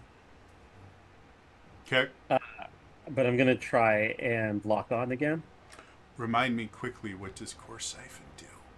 My first weapon attack of the round gets accuracy, and Okay. all other weapon attacks get difficulty. Cool. Awesome. So, what else you want to do? Lock on Lock or on. attempt to. Okay. Go ahead and make a tech attack. Uh, that's going to be a +2, so 16. 16. Yeah. So again, you guys kind of see the target painted in your mind, and you have this kind of outline of the Emmy in all of your heads-up displays. Here we go. I'm going to shoot my launcher at it again, the one that is custom built on his suit. Okay. Well, that is a 22. 22. So still counts as a critical. So does that mean I still have to make the save? You need to make me a hull save, yeah. Hull save. Okay. Cool. I dropped my die. Well, what's the target again? 10. 10. Yeah. So 6 does not hit that. So the Stormbringer, essentially, it's again more custom made than normal, as it's going to shoot him back 3 spaces. He's going to land prone, and then Cheesy also, just from the sheer force of it, gets knocked back 3 spaces.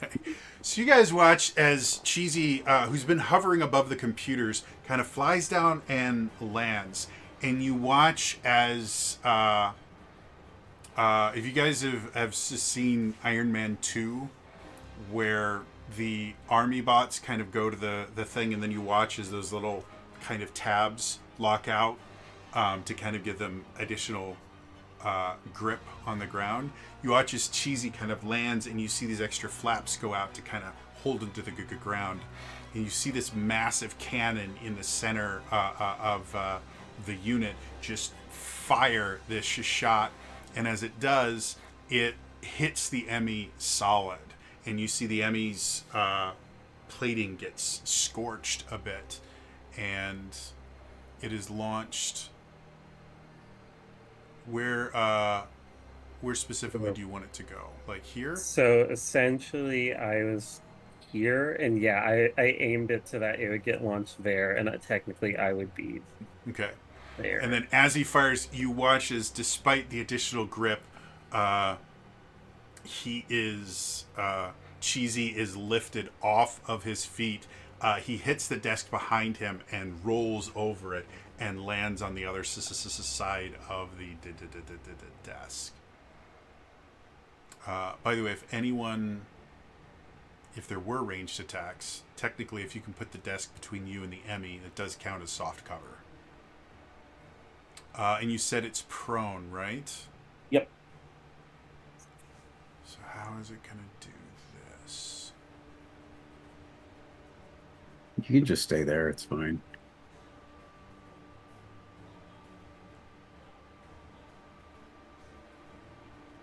The Emmy is going to get up, turn towards the computer, and thrust its claw into the computer.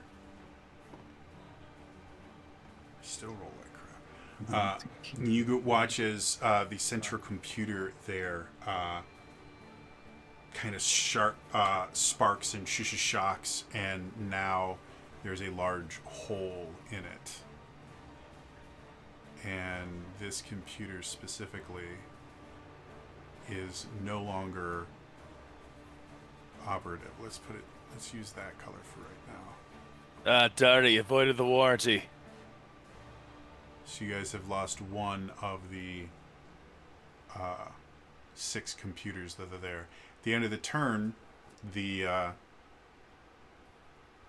system activates, and Emmy, another limb is frozen solid. So you now have hit it twice. Who wants to go next? I will move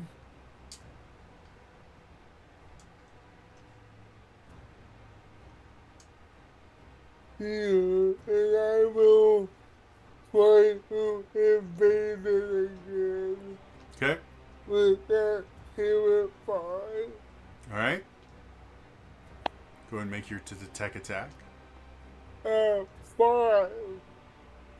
So again, you keep hitting this firewall that's really, really strong. Yeah.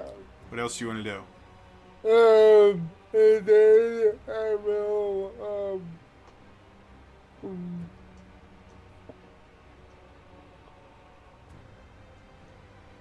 let's see, I will,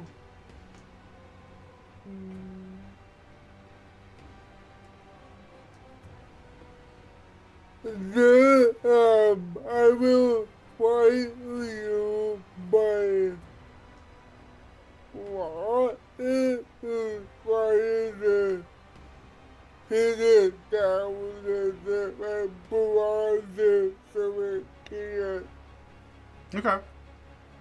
Go ahead and make your attack. That would be a head. 10. So yeah, as you attempt to shoot the rocket at it, it actually grabs the rocket out of midair and throws it behind it. Not seeing you as a threat, it's gonna rush over to Cheesy, and it's gonna take a swing at you, Cheesy. Right. It's not easy being Cheesy. Nope. Holy crap! I rolled a 2. Doesn't even get close. It comes over and it destroys the desk next to you, completely missing you. It's the frozen arms, Jody, not the dice. Yeah, we'll go with that. Who's up next? I can give it a shot here, unless anyone else was planning something specific. All right. If you can bait the thing, it's gonna take me a while just to run over there. Well, it's got one. It should spray the next one. Hopefully, I'll get its attention. So I'm gonna use boost to move 12 squares here. Okay. Which somehow, according to game rules, is the same as 12 squares over there because diagonal movement is busted. And that's plenty in range to Pythagoras use. was wrong. To use the grenade launcher again. Seemed to work out last time to get its attention. Okay. As frightened as I am, I'm feeling slightly less visible again, so we'll do it to it. Okay. So yeah, same sort of effect of just like a shimmer, quick little shimmer over there. Okay, so half of the mechs are just invisible most of the time.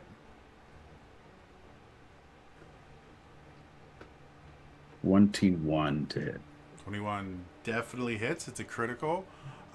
So again, you fire this launcher, and what it ends up doing is it actually kind of knocks the Emmy into Fleming a little bit, and the Emmy kind of stands up, and its head turns around completely, and then the body also just turns around.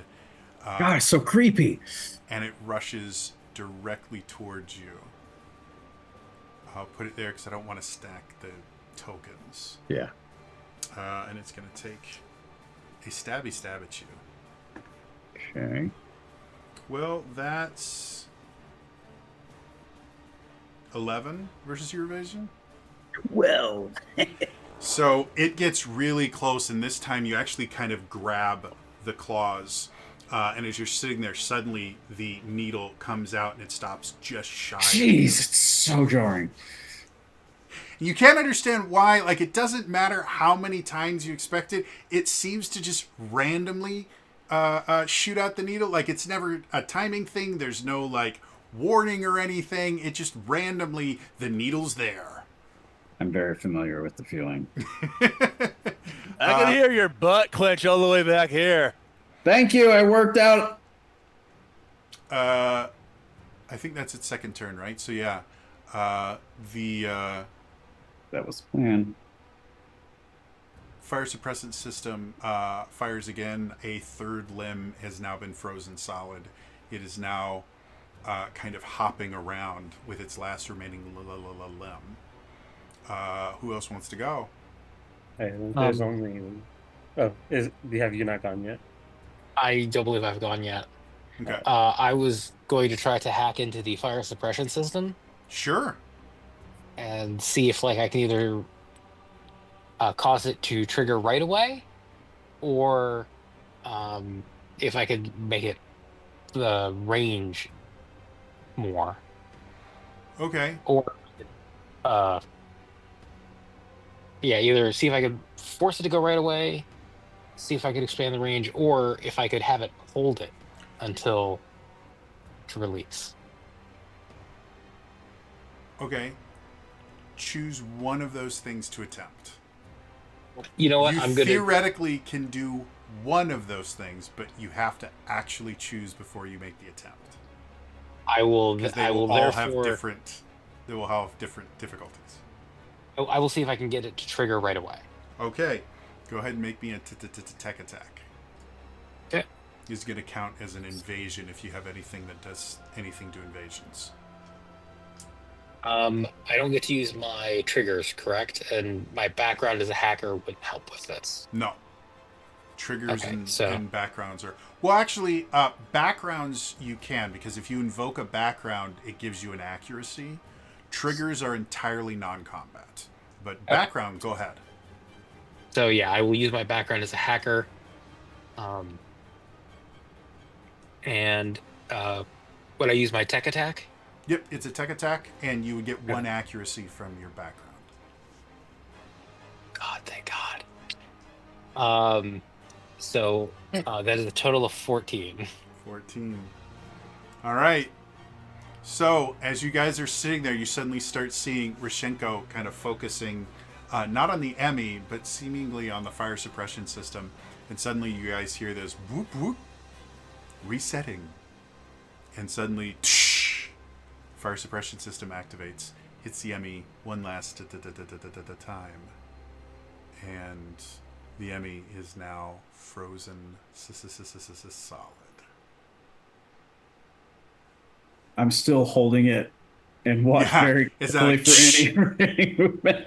And you like it takes you a second to get your hands to like listen to your brain to let go of it. That is cold. That is cold. You all just see the death's head cool really quickly because I was in the danger zone for flying. Okay. Echo, how we looking timing wise? You guys feel kind of a shudder, and then you start noticing all the lights in the room become brighter. A few lights that hadn't been on before activate. The generator has fully activated.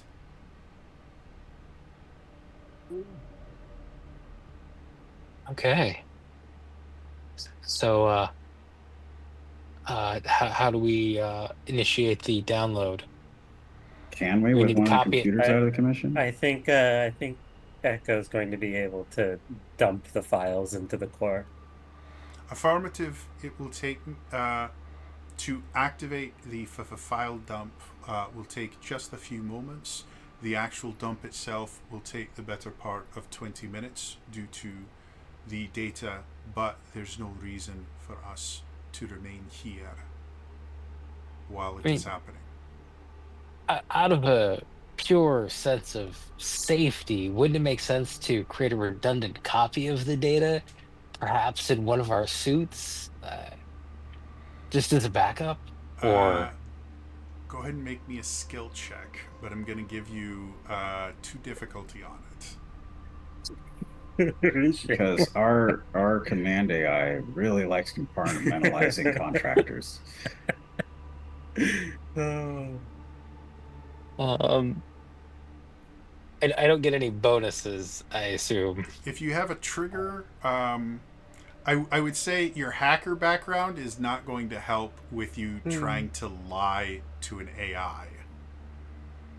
But if you What have a about trigger you think fits, what a hacker fix? Since I am trying to social engineer the bot.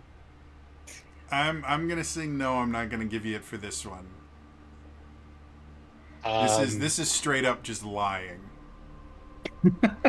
I If you was have lie It's through not my lying. teeth, It's not lying. He's got a point, but it's a thinly veiled Look, excuse. 3, 2, 1 backup strategies. You need 3 copies, 2 different forms of media, one of them outside the system. Um, but with my one difficulty, uh that would be a 7. okay. So yeah, Echo turns to you and goes, that would be an incredibly bad idea. That would give you access to classified information that you are not cleared for. Didn't say it had to be me. Could be any one of us that happens to have encrypted hard drives that are. Hey, you can't blame a guy for trying.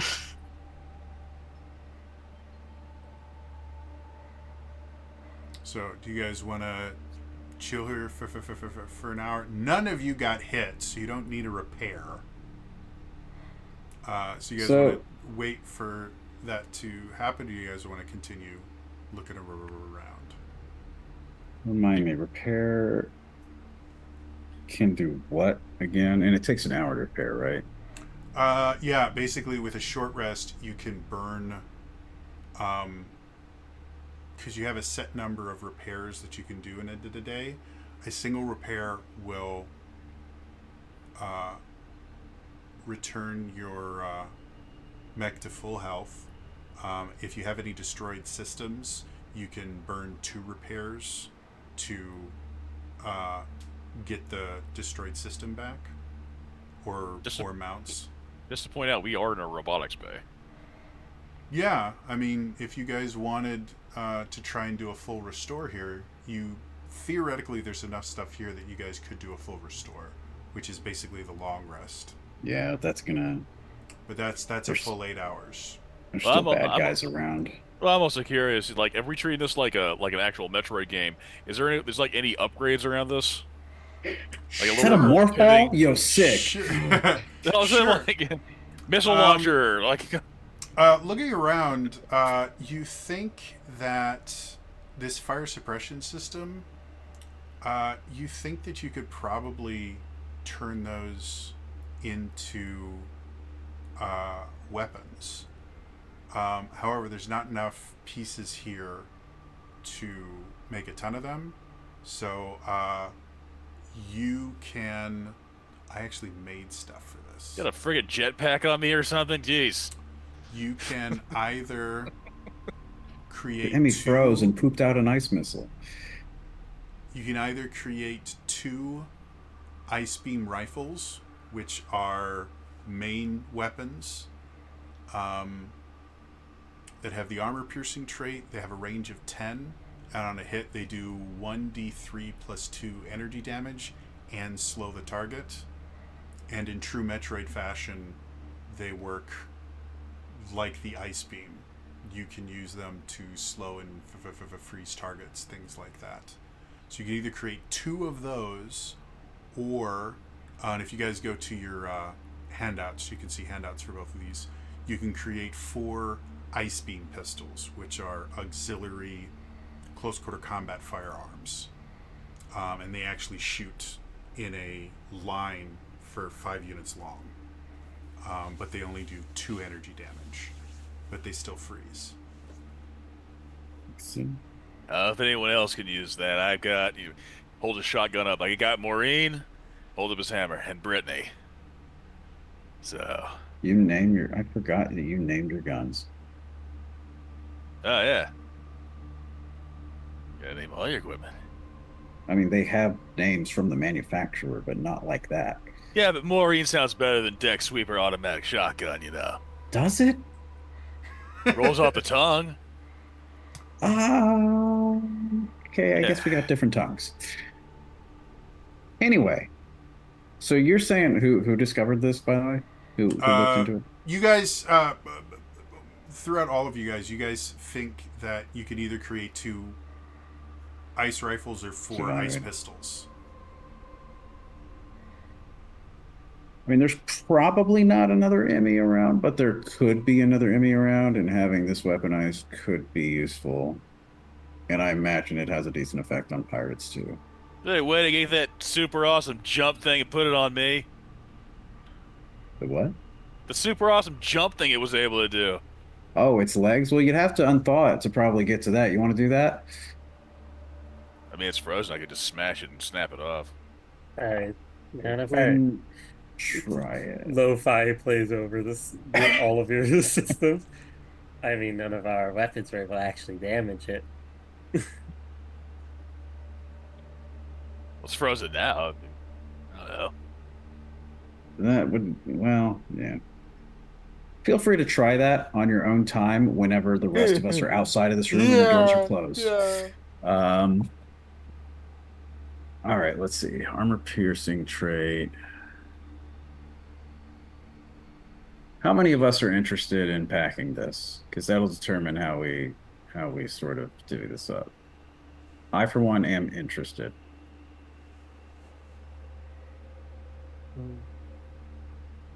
I mean, I kind of like the idea of the pistol. I've got a gun Um, here I don't use too much. It's an ox. It's one of my ox mounts though, so the pistol is Well, so I understand preferable to the myself. rifle and the pistol that would actually be pilot gear, right? No, these are pilot these are weaponry mech. or- These are mech gears. Oh, okay. So the rifle is a main weapon, so it has to be you would need to install it on one of your mounts, and it takes a mains. The pistols are aux, and if you wanted to do 1 rifle and 2 pistols, you can do that, or 4 pistols, 0 rifles, or 2 rifles and 0 pistols. You can have a maximum of 2 rifles or 4 pistols. Does that make sense? Yeah. You see, the base model of this mech here didn't come with a lot of space. It only could fit Daka, and the little arms point up at the big cannon. They gesture to the integral cannon is custom made. So if I'm making things, it's for any of you. How many pistols did you say we could make? A maximum of 4. Doesn't seem like we have interest enough for 4. Uh, And with Rashenko them being- Fleming, any interest? Or you, Rashenko, you said you had interest in. It's a pistol or a rifle? I mean, you can mount an auxiliary weapon to a main, right? Or no? Yeah. So for the Okay. let's go to the I'm gonna really quick. So the way mounts work, a main mount can take either 1 main or 1 auxiliary. Heavy mount can take a heavy main or auxiliary. An aux can take up to 2 auxiliaries.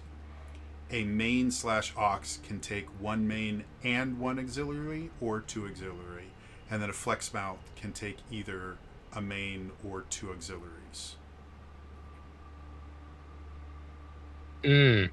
So depending on the mounts that you have, you theoretically could have, if you got 2 of the pistols, you could have 2 of them on a single mount. And when you take either a skirmish or a barrage, you would fire both of them. So that's dual wielding is effectively 2 aux. So the reason I'm leaning towards the pistol is because my gunslinger, Mm-hmm. when I use aux weapons, I get bonuses. Okay. So I mean, my rifle's my main weapon here is pretty good. It was useful against that enemy, so I'm uh I'm good subbing out this gun. I don't use it too often. Uh,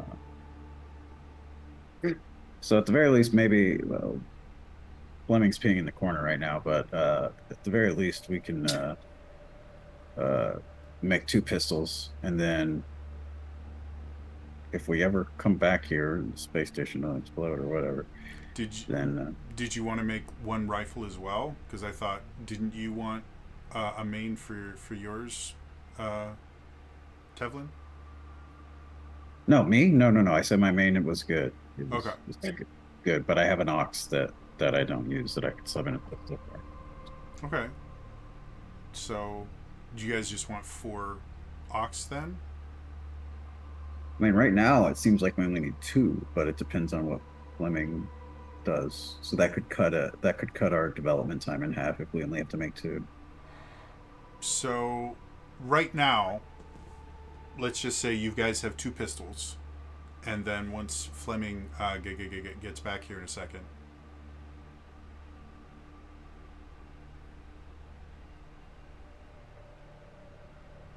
So, Fleming, can you hear us? Yeah. So they've decided they're going to make 2 aux pistols. Do you want either a rifle or an aux pistol so that you get an ice beam? Or does anyone else want an ice beam?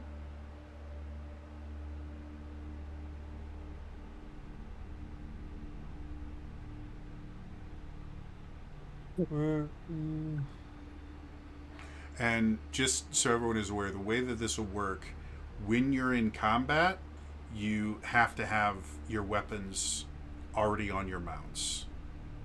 So you won't be able to switch these weapons in combat. As long as you're out of combat, you can switch the weapons that you currently have with these new ones.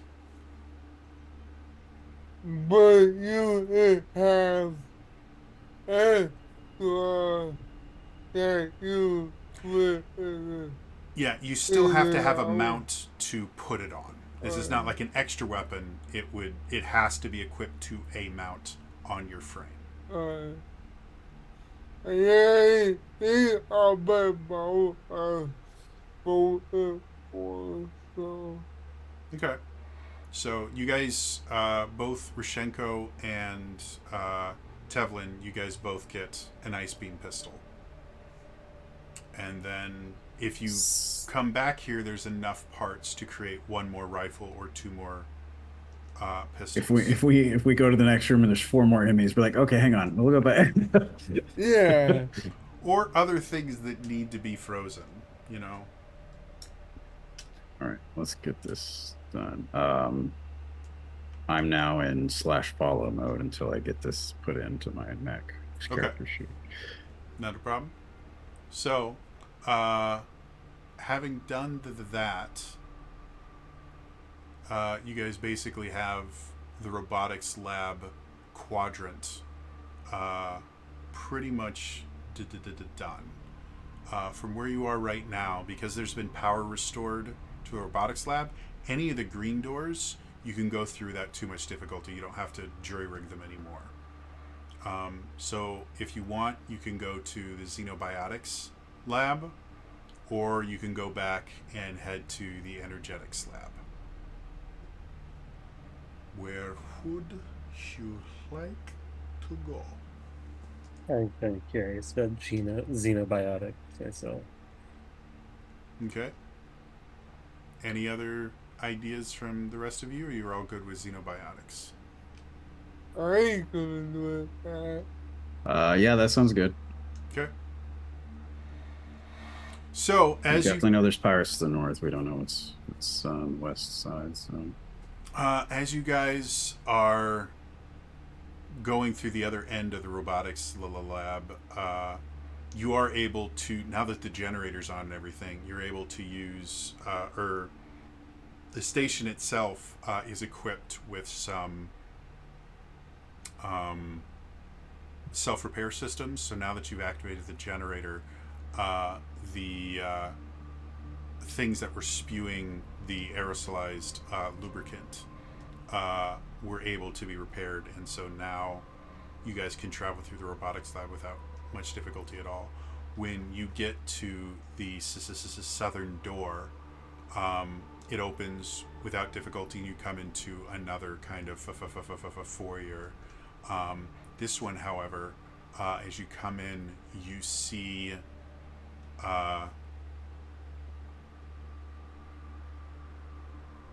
at first what looks like bodies, and as you kind of look around, you realize there's not bodies, there's just piles of clothing.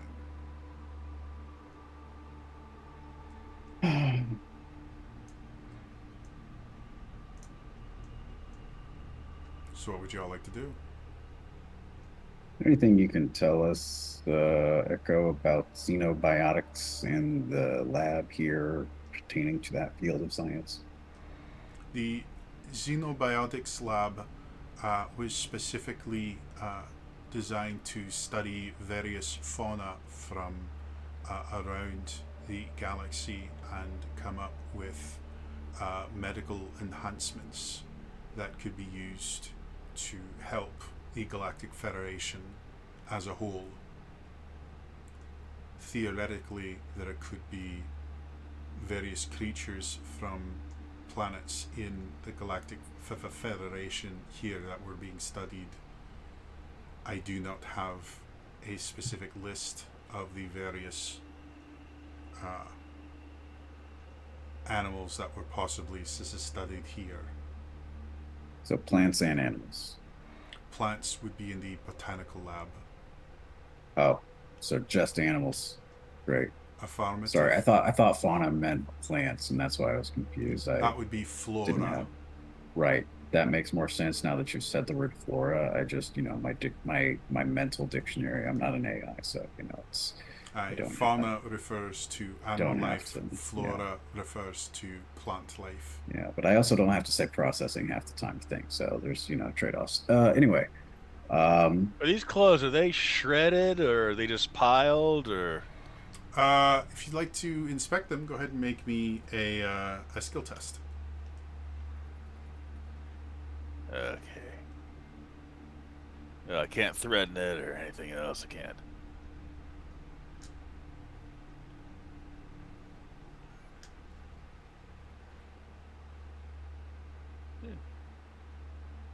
Yeah. 14 flat.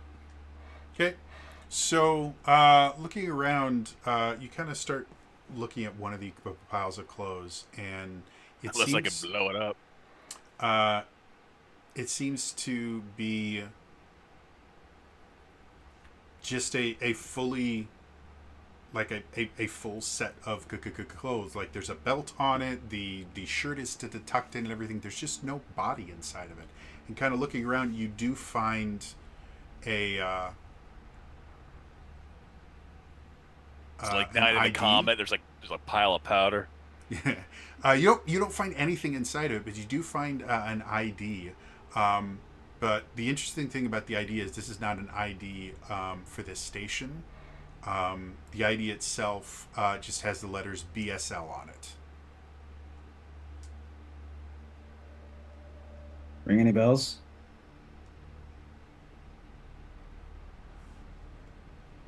I asked both the group in character and the DM out of character Sure. for myself. British Sign Language. Absolutely. You're relatively certain that this person is fluent in British Sign Language. Which I'm still trying to learn conversational cheddar with cheeses people. Is that the name? Okay. So Make it too technical. why doesn't anyone that wants to go ahead and roll me a skill test? This We're is going to call bad. this a difficult skill test, so it's going to be a difficulty 11 versus instead of 10. And this is This is to recall. no, yeah, I don't have any skills information. for this.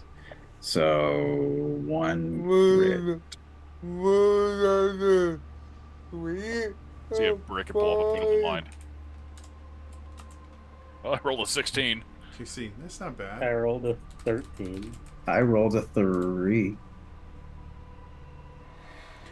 So Tevlin, you got nothing. It really does stand for British Sign Language. All right, Yeah. that's weird. Brick, you got a 16, right? It's 16. Okay, and then Cheesy, what'd you get?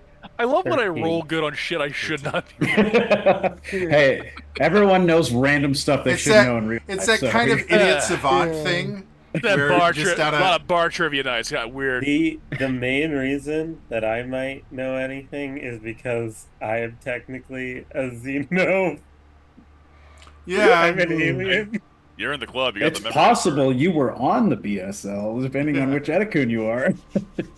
So, anyone that got higher than 11, you know that BSL stands I for. got a 19, by the way. Oh yeah, 19. So you definitely.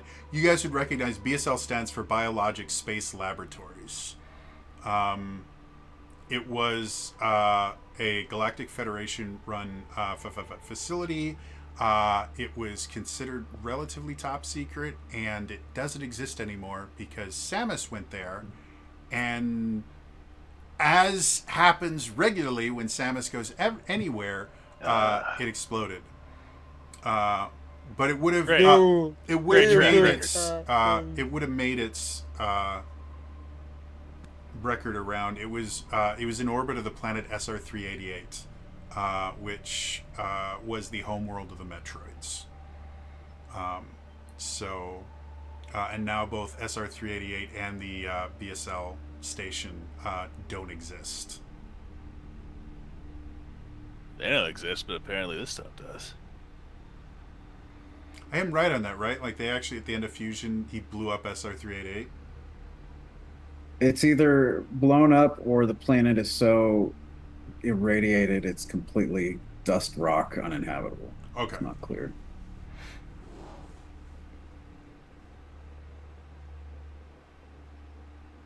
Well, Yeah, I guess Samus we need does to look great out for what?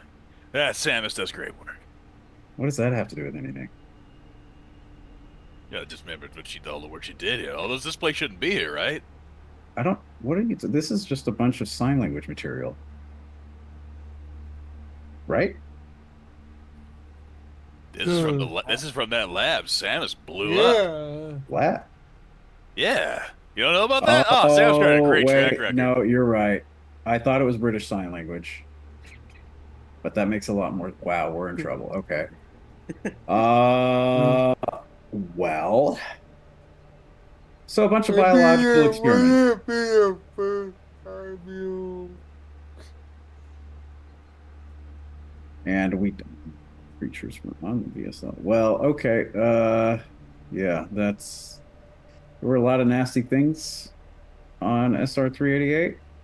Most of the bad ones are extinct, thankfully, but there are still some pretty bad ones out there. So They should be, and he's kind of kicking the pile of clothing that's just either something had a snack or they got raptured. I don't. you said that they're. Maybe it says Jedi. You said, Jody, that the clothes did not have tears on it, and there's dust there. There's no dust whatsoever. No There's dust. literally nothing there, but the clothes look like it literally just looks like There was a person, and then there wasn't a person, and they were Yeah. just. Okay. It will make Obi-Wan Kenobi. Yeah. I remember You look that around, movie. you can't find any lightsabers lying around. Ah, darn it! That would have been cool. Vader took it. All right. Probably going No, to fight. Grievous takes the lightsabers. We're totally gonna fight imperfect self. um, all right. No, If no. emphysema had a physical form. It's General Grievous. Um, all right. Well, no dust or dried carapace is a very, very, very good sign. But we should yeah, this is not gonna be a fun quadrant. Cox gun. Moon's haunted. What'd you say? Gets back in shuttle. Proceed with caution, and I proceed with caution. Okay. So the door itself, again with Echo's help, you have no problem. And as soon as it opens, you guys are hit with a wave of humidity. All of your visors fog up for a second. And as you look through, Squeaky, squeaky, squeaky, squeaky. you can see like mildew growing on the All of our sides. windshield wipers. You can see mildew Little kind squeaky. of growing on the sides and the corners of the hallway here. You can see what looks like pretty kind of highly developed like mold starting to grow in various places. There's little puddles of you might call it water, but it's a little bit too viscous to be water, and it has kind of a slight kind of yellow orange tinge to it. But you don't see anything moving in here.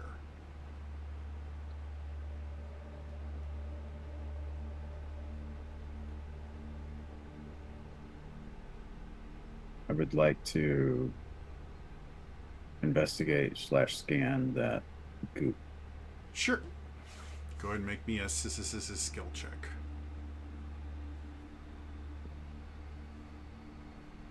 And what specifically do you want to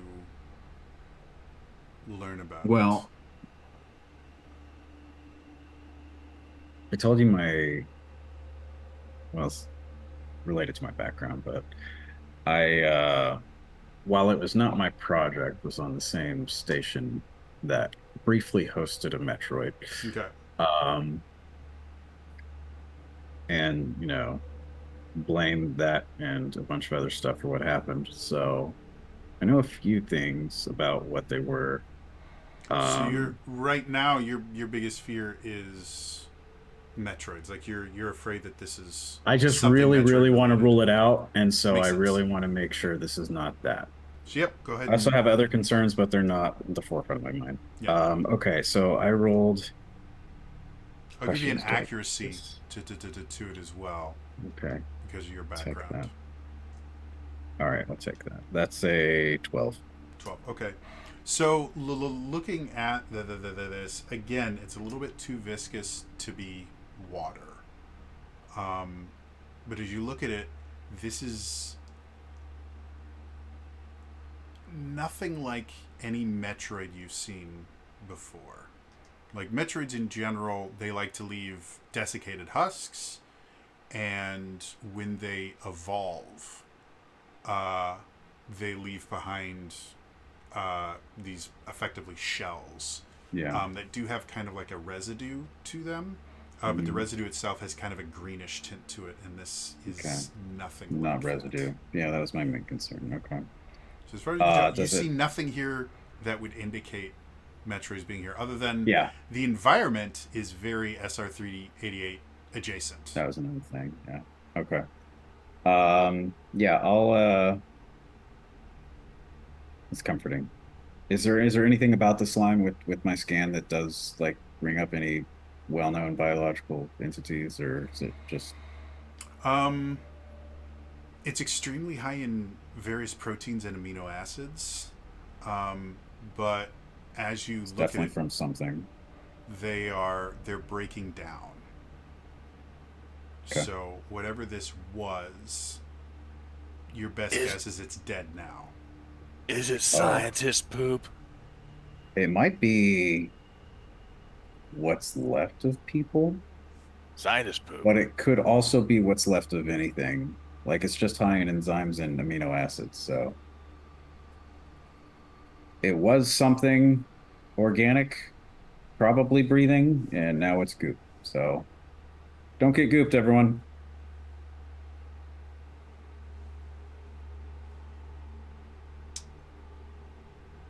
I feel like these are words to live by.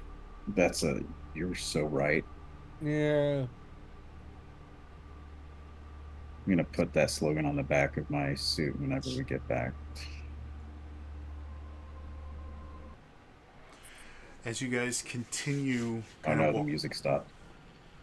new music started. There's an actual thing on here that lets you fade in and fade out music, but it only works at the end of whatever you're playing. So it's next to worthless. Yeah. But if they had a fade in and fade out button, that would be super, super awesome. Roll 20, get on that. So as you guys continue to kind of go down here, you see these little puddles in various places, and they're kind of various sizes too. But they all seem to be kind of similar. The biggest one that you've seen didn't have that kind of yellowish tinge to it. It actually had more of a red tinge to it, and it was probably a good like 5-6 feet in diameter. No clothes around any of them. No, here there's no clothes or any thing. There are no bodies or any thing like that. There's just a lot of mold, mildew.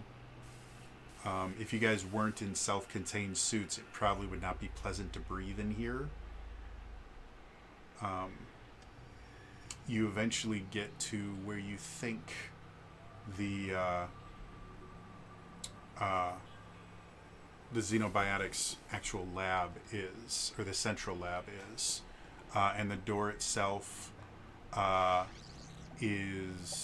has this residue on it in various places, and it also has a pretty significant amount of rust, which is strange because most of the doors in here are made of stainless steel, which doesn't really rust, or it's hard to make it rust. Does it look like the rust is like leaking out from behind the door? It is definitely it's definitely centered on like edges and things like that. Like the actual center where the doors kind of parts is heavily rusted, but you can also see around the edges of the door itself along the track there's heavy amounts of rust, to the point where you think the door itself probably can't open normally right now because it's just rusted shut. Well, that and whatever kind of air is on the other side of this door is very different from the air that's on this side. Oh, well.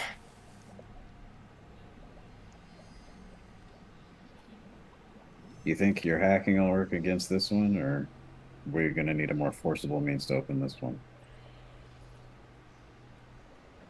Give it a shot.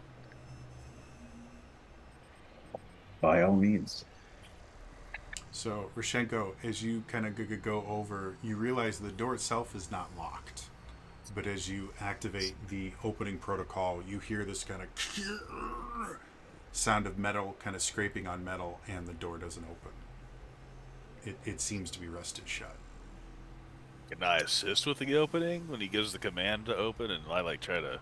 Yeah, if you want to kind of brute force it, go ahead and make me a hull check. This is similar to how I opened the trunk of my car. No, I will argue for like applying fist to faces or assault on this thing. Sure, I'll give you that. I'm trying to strong arm the Full door. God of War on the door. Yeah. Suddenly he just turns towards. I mean, if I can jam the hammer in there and like leverage. Sure, I'll give you an accuracy for that. He suddenly turns towards Cheesy and goes, "Boy."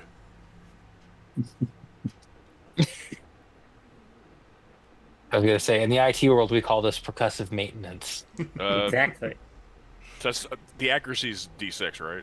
Yeah. Okay, so yeah, so 16 plus 2, and if I'm applying anything else, uh, 2 or a 4, depending if you're like fist of faces or assault on this thing. I would say this really isn't fist to faces, but I'll definitely call it assault. Okay, so that'll be dirty 20 then. 2020. Yeah. So as you sit there, you kind of jam your hammer and you do that, and you feel the doors themselves kind of fighting you for a second, and then suddenly you guys hear this kind of shattering sound as a bunch of the rust Come on, just Brittany. falls, Come on, Brittany, you and me. and suddenly the doors just slam open. And you guys can see the room itself has these strange growths on the wall. The humidity is so strong that you can actually see like little clouds just kind of hanging around because the humidity is so high it's just kind of condensed into these little fog clouds. And kind of very similar to the robotics lab, you can see a set of central computers in the center that are kind of barely working because they're very, very wet right now. And wet and computers don't work super well together. I turn to Fleming and say, "Did he just rename his hammer? Because I swear that wasn't the name you told me in the other room." That was Brittany. The shotgun's Maureen. Still feels different. I feel like you might be making up No, Vera was the name of my pistol, or no, my rifle. You have My new names pistol, too? my new Okay. pistol is named Winona. I took inspiration from Brick. You know what my pistol's name is? No, Ice what? Beam Pistol. Oh, my Boring. axe is named, Snicket, and my rifle, my heavy laser rifle is called Joe. I walk into the room. My suit's the dragon. And I start going towards the computer. My suit is hard to see as I enter the room. as My you suit, my suit's called Jaime. as you all step in, the first thing that you notice is as soon as you step in, you feel this like as the floor squishes underneath you. Ooh, Are we in goop? No, the floor itself, despite the fact that it still looks like metal, it squishes. I don't like that. I figure it's like, so we're not on like walking on sod or anything. That we're walking on Right. floor. Yeah, I'll but for whatever reason, the floor squishes. I'll I'll say Echo. Can you give me the passive pH of the area? Passive pH. Calculating the Ooh, air. no, The air currently, the ambient pH level of the air is a 3. Yeah, It's not good. highly acidic in this place. Yeah. I don't know a lot of things. Like I flunked out of chemistry. No shocker there. I don't know anything that makes metal soft. This air would have had to been in here. It would have had to have been here for a very long time against that metal, even with the 3. By the way, if So I anyone don't- is I don't know watching what's this and going on. actually understands pH levels, I picked 3 because I know that means it's acidic. I don't know exactly what an actual 3 acidity is. If I've just described like the most horrible corrosive thing ever, forgive me. Now that's a 1. Yeah. I know lower numbers are acidic and higher numbers are basic. 1 is the stuff you see in the movies where it touches metal and just drips through it. Yeah. So, Okay. science. Uh, you- Okay, let's get the generator. Well, the generators think actually work in here, or are they like squishmallows now? Essentially, Jody, Mm-hmm. stomach acid is like a 1. Essentially, we'd be breathing in vinegar if we were outside of our suits. Fun. Typical Sunday morning for me. Uh, Cheesy will be like, well, we have to do this quick. So you guys are pickling your suits right now. I'll go to Wouldn't be the the first time. most working computer. Okay. As you log on to it, uh, the computer itself is already logged on. Uh, there's no password required. You already seem to be a super user, and you start seeing files kind of showing up, and then suddenly your visor becomes completely opaque. And you hear in your head, unfortunately, this is classified information that you do not currently have clearance for. I'm going to have to ask you to avert your eyes. They Let are him pass the closed. firewalls. Would you say, Cheesy? The little arms come up and just cover the like sensors on my suit. Okay.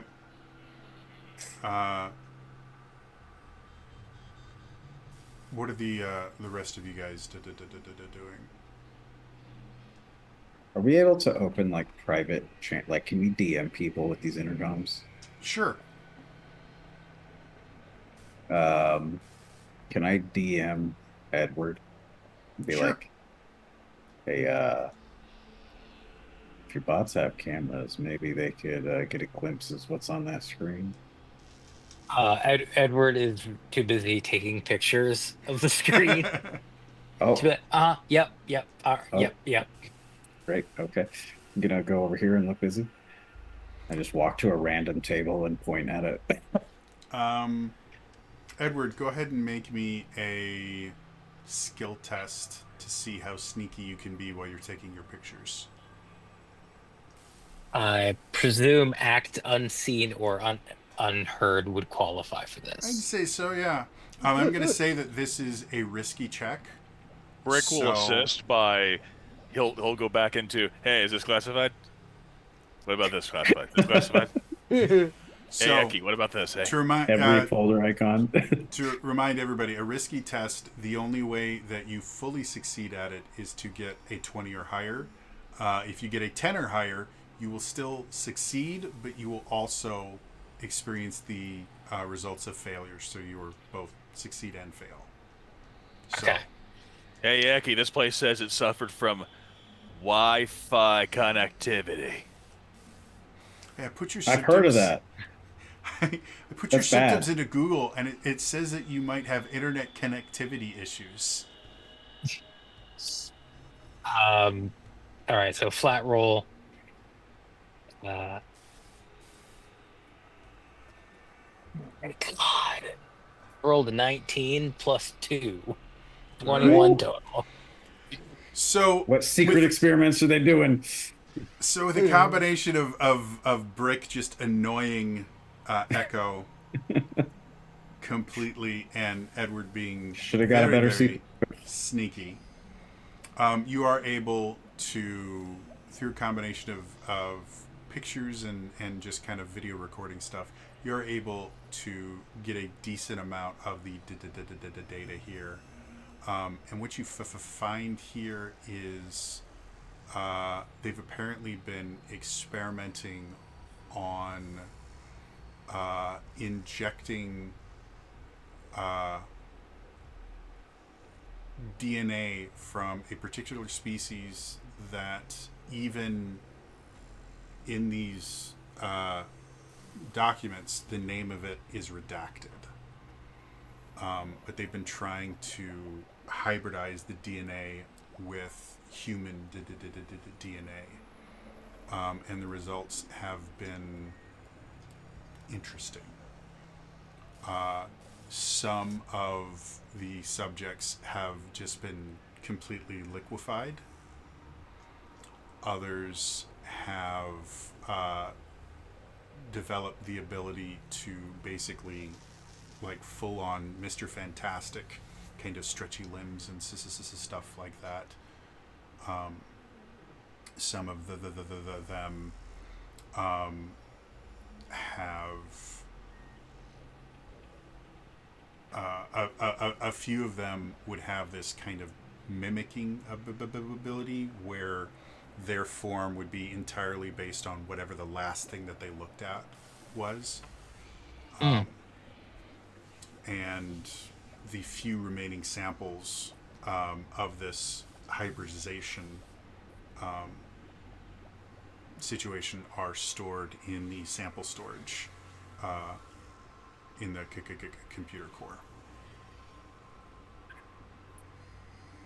I will open up group chat that did not contain Cheesy's suit.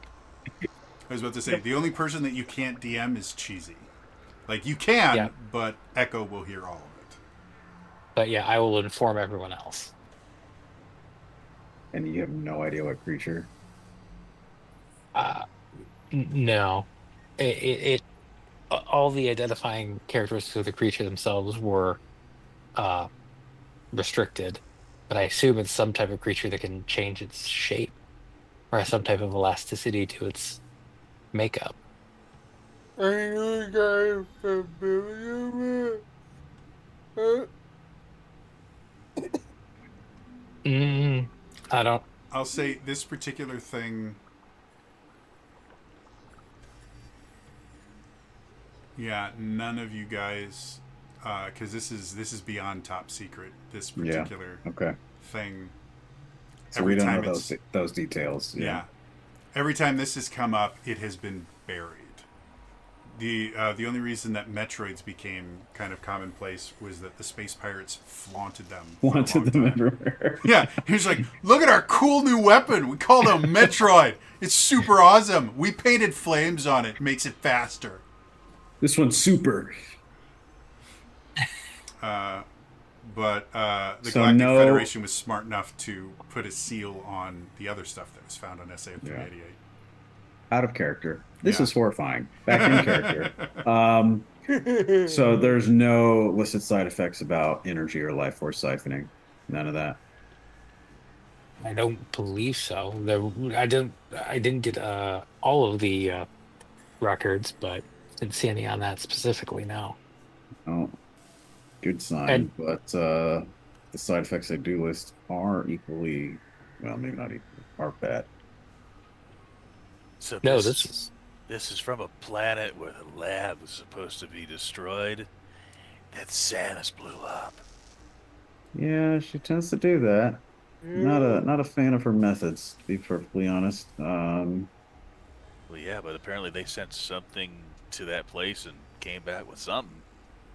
I mean, there's all sorts of weird stuff, or was all sorts of weird stuff on that planet. Most of it was just food for the apex predator, but I don't know. Maybe something on there was elastic and copycatting. I don't. So anyway, we should look out for duplicates of ourselves, perhaps, and anything that looks like a noodle.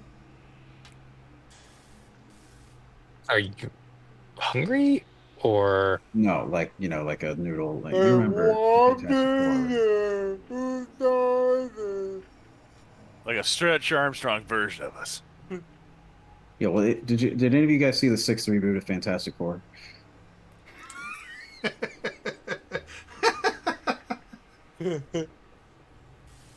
No one? Okay. Well, there's a character that stretches a lot like that. So just, look for a stretchy guy or stretchy girl or stretchy something. That's really good. I get a legend point for that. Yeah. I'm trying to think. I got something that they could do. What do they? So I guess I'll start. I'm You gonna. can take an accuracy token. There we go. You can just Oh, give yes, yourself that's accuracy right. on something. That's right. I am gonna take note and sort of memorize briefly, like everyone's current positions. Mm-hmm. Make sure there's no current duplicate of anyone that I see, Mm-hmm. and B, if there's not, start looking around to see if a duplicate magically shows up in this room. Sure. So looking around, as far as you can tell, the things that are quote unquote alive in this room do not seem to resemble the experiments. It seems like the entirety of the experiments were sent to sample storage in the computer core. So as far as you can tell, there's nothing in here that can physically hurt you. The fact that the floor keeps squishing is probably going to scar you for life. But as far as physical danger, you think you're fine. Has the whole floor been like this so far as I've been walking around? Yeah. Can I shoot my gun at the floor? Sure. As you shoot it, the floor kind of breaks and bleeds. Is this the freeze? Is this the freeze beam or regular? I'll use the ice beam. Yeah. Oh, the ice beam? Then it just freezes. Okay. Which, again, is not how metal works. I kick the frozen spot. It shatters, and you can actually see below it. You can see the generator that's starting to whir up. Oh. Well, new hole in the floor, and generator seems to be booting up, so that's good. And you I don't see hear a threat, though. over your headset, affirmative. I am currently activating the generator, and as soon as it's online, I will start the download to the computer core. Excellent. Right. Rick is like has hammers out like, so what's gonna come out this time? Yeah, I've been testing the room, but I think maybe anything that was left here was moved to sample storage. Yeah, it Which should be, is but at the a same little- time, there was a. Yeah, I was thinking like it's supposed to be, and yet I'm pretty sure that pile of clothing there wasn't supposed to be there. Yeah. After a few minutes pass, you guys hear echo in your heads again. I have started the download to the computer core of this data. Unfortunately, now that we have activated two of the generators,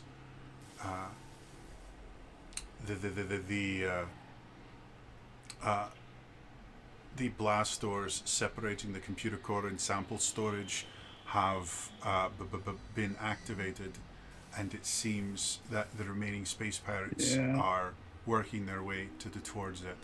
We have run out of time, and I now must order all of you to head immediately to the computer core and sample storage. Yep. Sounds good. Yeah. I kick the squishy floor one more time before I go back the way I came. The squishy floor flips you off.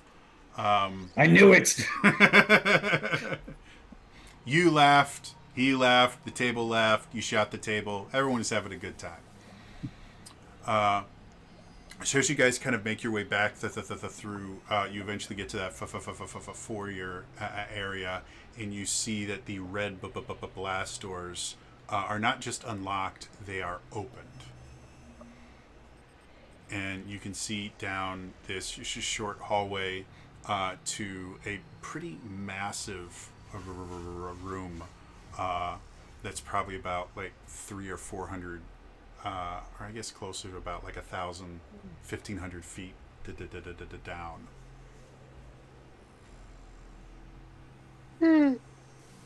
All right. Pretty sure it's going to be a fight ahead. So Yeah. bring your guns, bring your rage, and bring your gun names, I guess. You can actually leave this behind. I don't care. And Eric is sort of just going to go to the side, and kind of his demeanor will just shift as he just focuses on getting ready for killing some pirates. Okay. So, as you guys head into the computer core and sample storage. Unfortunately, that is where we're going to end it for tonight. As always, if you missed any of this, I do upload all these to my YouTube channel, youtube.com/TrainerJody. Next Monday is going to be our final session for this Metroid Inquest Giga game.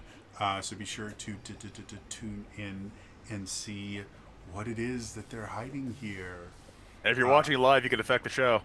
Yeah, you can use your channel points to give players things like repairs and accuracy tokens and things like that.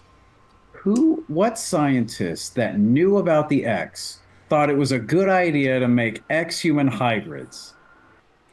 I don't see... You ever watch the movie Aliens? I don't think there's any issue whatsoever. It's such a terrible idea. Allegedly. Allegedly. If that were hypothetically happening here on this station. Yeah, of course it's definitely not, because none of you know what the X are. Anyway, again, it's going to be all for me today, and I will see you guys next time. All right? Bye-bye.